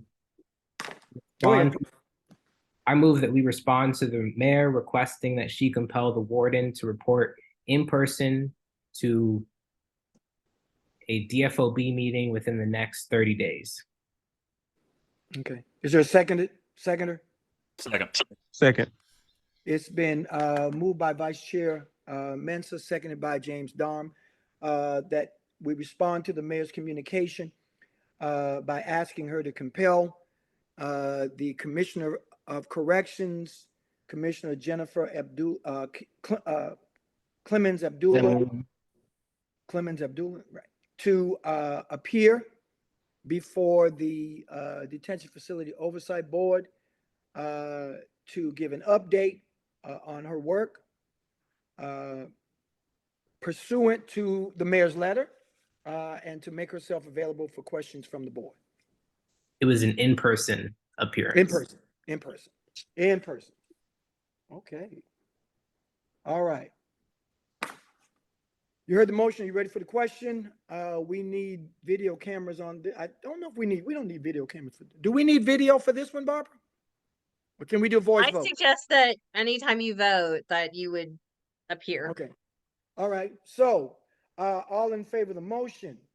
Vice Chair Janice Mensa, In favor. Board Member Mike Milton, Aye. Board Member James Darm Jr., Aye. Board Member Hillary Stuckey. I have one question. Janice, you said you wanted Yep. it in person? I want the warden to appear in person. We could still do a hybrid, but I want her to be in person. I would also be in person. Okay, and I only asked that because what if they just request a Zoom only? Would you be opposed to it though? I would. I mean, I would be opposed. I'll hear their response, but I would be opposed. Okay, and I'm only saying that because we're already having difficulty with just having presence. So I just didn't know if that was just a tell all be all to being present. I'm not opposed to this. I just, if they would be on Zoom, I'm not opposed if we can see their face. That's all I was saying. But I'll go along with the motion, Reverend Gray. Okay. Pam Walker, Thomas Lawson, Aye. motion carries. And you know, Hillary, if meeting us in person at 1520 doesn't work, I am free to meet her in her office and we'll do it from there. All right, next, you said you had a second. You said Yes. you had a second one. I What's do the have a, second? yeah, so during this meeting, I was reminded that I am technically serving beyond term. We have asked a few different times for them to re-up my term for the next 3 years and haven't received a reply. And I want to raise that again because in 4 months, we will have 6 members serving beyond term, 1 member resigned, and 2 members active. So Okay. this is the part of the waiting game where I'm worried. Do you want to just direct me as the chair to just send another communication, put something in writing, asking them to give us response within, you want to use the same 30 days? That way we don't have to take it for a vote. I think a week should be fine. I mean, Okay, so before the next meeting? yes. Yeah, let's do that. All right. I don't think we need a motion for that since it's just a letter, but we could if we want. Okay. That way that will move us through. Any other new business? Is that all, Vice Chair? If I call you Yes, chair one more time, if I call you chairperson one more time. Yes, that's all I had. Okay. Anyone else for any new business? Any other new business? I wasn't sure if Janice wanted to elaborate more on being removed from CJC. Good point. I just remembered too. I would like to revisit the vigil. And Ruby, did you say there's someone on staff? Who was the point person on staff related to family outreach, that kind of thing? You're on mute, Ruby.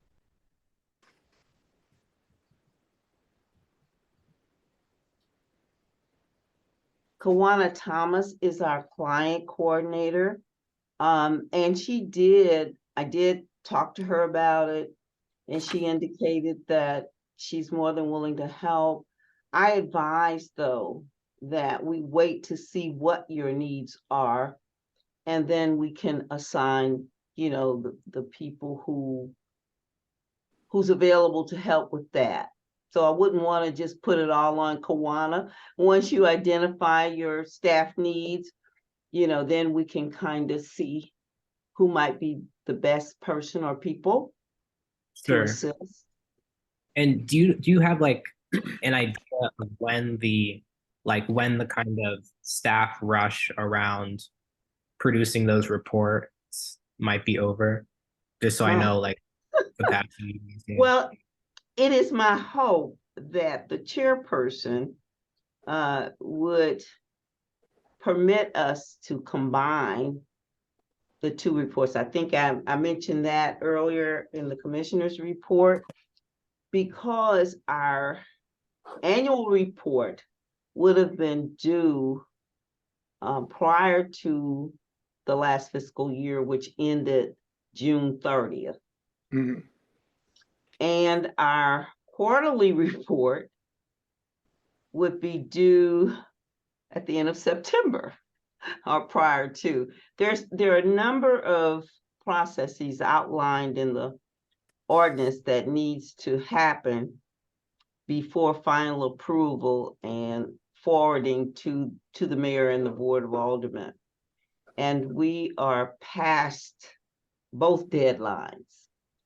So it is my hope then that if we're combining annual, which ends June 30th, and quarterly, which ends September 30th, that we might have until sometime in October at the latest.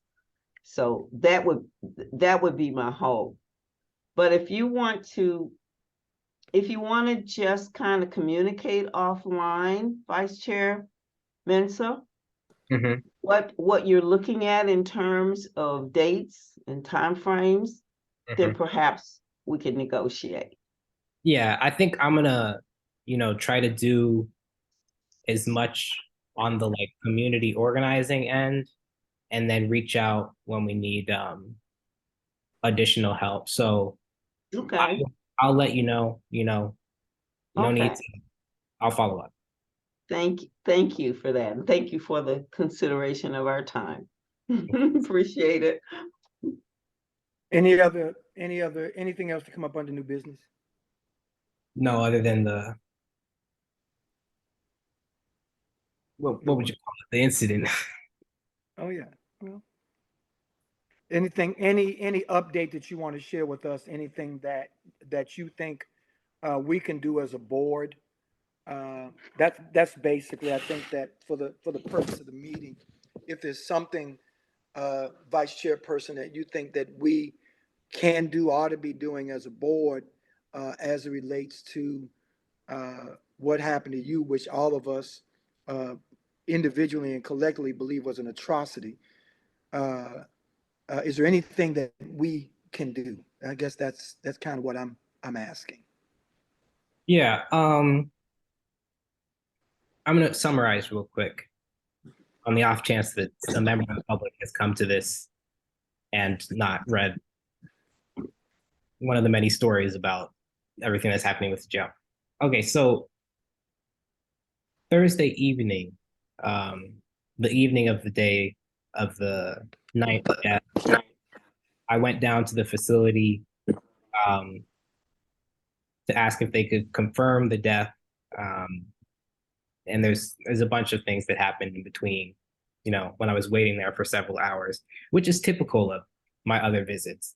What was atypical is when they called the police on me and had me forcibly removed, handcuffed, thrown to the ground. In this whole process, I lost consciousness. The emergency room that they took me to said that I had a seizure. I came to with bruises around my wrists from the handcuffs, my hands numb, my head hurting, parts of my body hurting. I had no idea what happened to it. And this comes after the previous meeting where I said do not believe that these officials care whether we live or we die. And I believe that now more than ever. But I think as far as what the board can do, I would ask of the board the same thing that I'd ask of the public, which is to come together as a community at the vigil, at actions, at whatever it is, that comes of this, especially having learned that the most recent death, Terrence Smith, and this is public, this is from the media, the most recent death was a community member who died after having a seizure that he could not be revived from. And I'm focusing my attention on the public now because I have lost faith in the mayor, the director of public safety, the warden. I am now here on the board solely for the public. And it's really important to me to hold this vigil, knowing that we have lost so many lives. And also holding that I am still able to hold the vigil and that I was not number 10. And that's it for me. Oh, sorry. I do want to add though, the mayor and the city have not reached out to me. The only thing that I have gotten is their comments to the media, which say that everything that happened to me was handled by the book. A very similar response to the quote, suicides, overdoses, and deaths of natural causes. Thank you very much, Vice Chair. As I indicated, the board is in complete support of you, and whatever we can do individually or collectively, please don't hesitate to call us. I do have some information that I want to give to you, but I want to make sure that you get it, and I don't want it to be public knowledge because I think it can be helpful to your case. Okay. Any other new business? I know that time is fleeting. I was just curious, Janice, when is your court appearance for that, and would you like the board to be there in solidarity? Yes, that's a great point. It's October the 4th. I would love the board to come, staff to come, the public to come. Unless somehow the charges are dropped by then I will see the community there. Do you have a time? October 4th, it's municipal court. Let me check this thing. Okay. I have it handy. Okay. Hold on.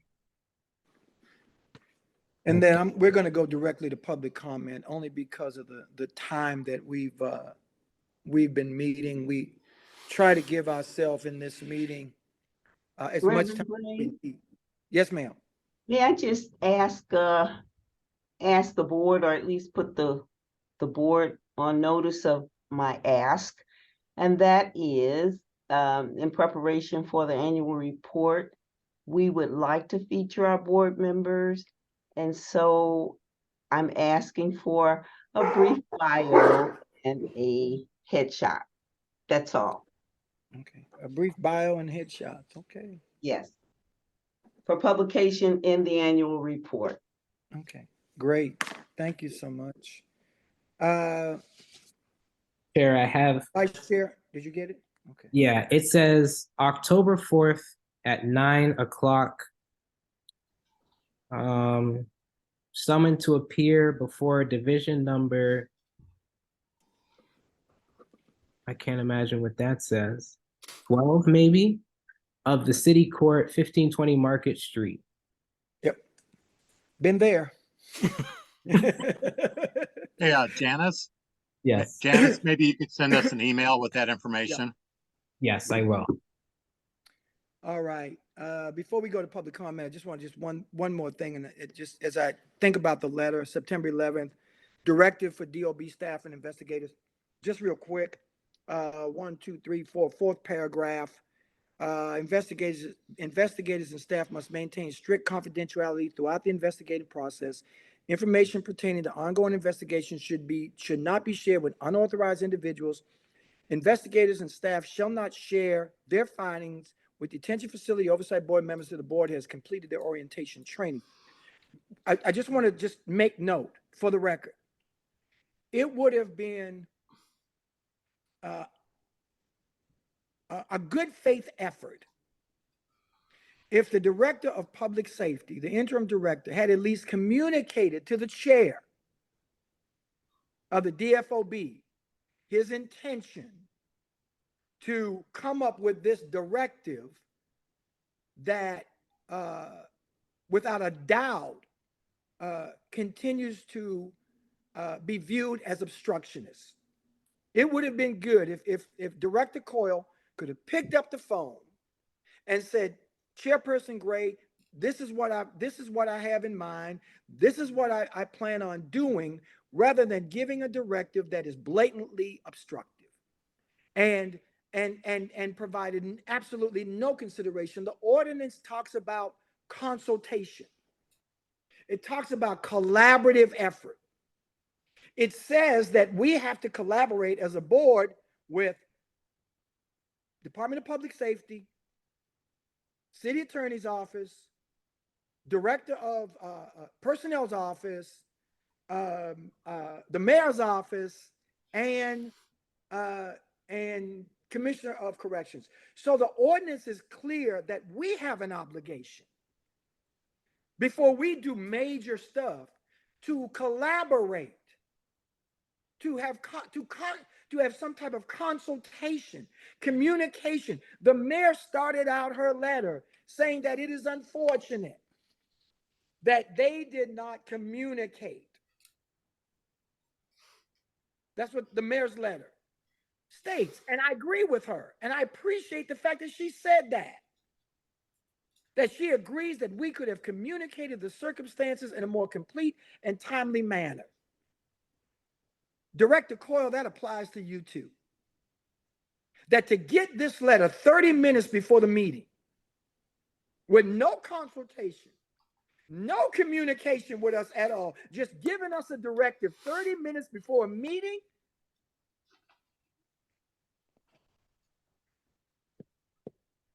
is disrespectful, to say the least.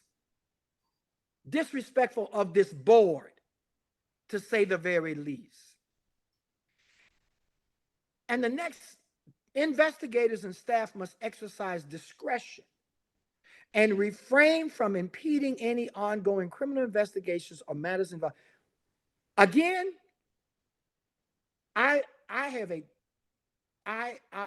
my support of the DFOB staff is unquestionable. And they have given no evidence at all that they would do anything to impede any ongoing criminal investigation or matters involving litigation, because these are professionals that have been vetted by the city of St. Louis to do a job. And so once again, this continued disrespect that the Director of Public Safety and the Commissioner of Corrections continues to heap upon this oversight committee is disgraceful. And they ought to be ashamed of themselves. And if I ask, as chairman of this board, for any information, Director Coyle, and I'm not given the information that I asked for, I will subpoena it. Period. And I will recommend that this board, if it has any problems on getting any information that is legitimate to our task, and we are denied access to that information, then I will make a motion that we subpoena it. That's for the record. Public comment? Reverend, if I may, I'm not a yes, religious sir. man, but you get an amen from me. Thank you so much. It's just, it's too much. Yes, because we do want to go into public comment. We want to make sure the public has an opportunity if they are so inclined. But somebody, is that? Yeah, real quick. Can I motion to subpoena the video and then that's how that happens, or? Let's find out what the process is in doing that. Can you, and then we can bring it back at the 18th? with, Oh, yeah. not only with a clear understanding of what that would mean. Perfect. Sounds good. Okay. I got that on my list, on my long to-do list, Vice Chair. You've given me a long to-do list. That's why you should be the chair. That's why I'm glad I'm not. I know you and Mike set me up. But anyway, public comments? Anyone from the public? Anyone from the public? Going once. Anyone from the public? We did plan on finishing up around 7:30, so we're not doing too bad. Anyone from the public?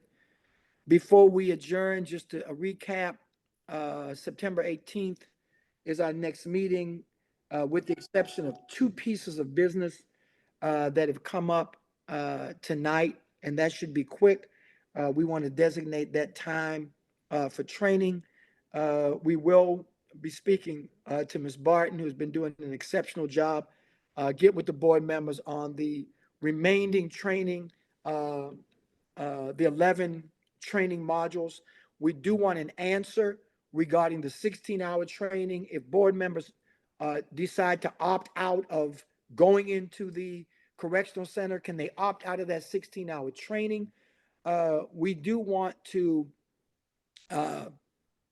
get clarity on the process for investigating the conditions of the CJC leading up to the death of Terrence Smith. We're not talking about a criminal investigation. We're talking about an internal investigation of conditions leading up to the death of the late Terrence Smith. We want to be able to determine how to determine scope, how to determine terms of reference, and if in fact we need, as board member Milton suggested, we want to request special counsel. So we need to understand what that process is for requesting special counsel. We talked about the training already, talked about the legal advice, municipal court, we know we need to be, the headshots, we know we need to be.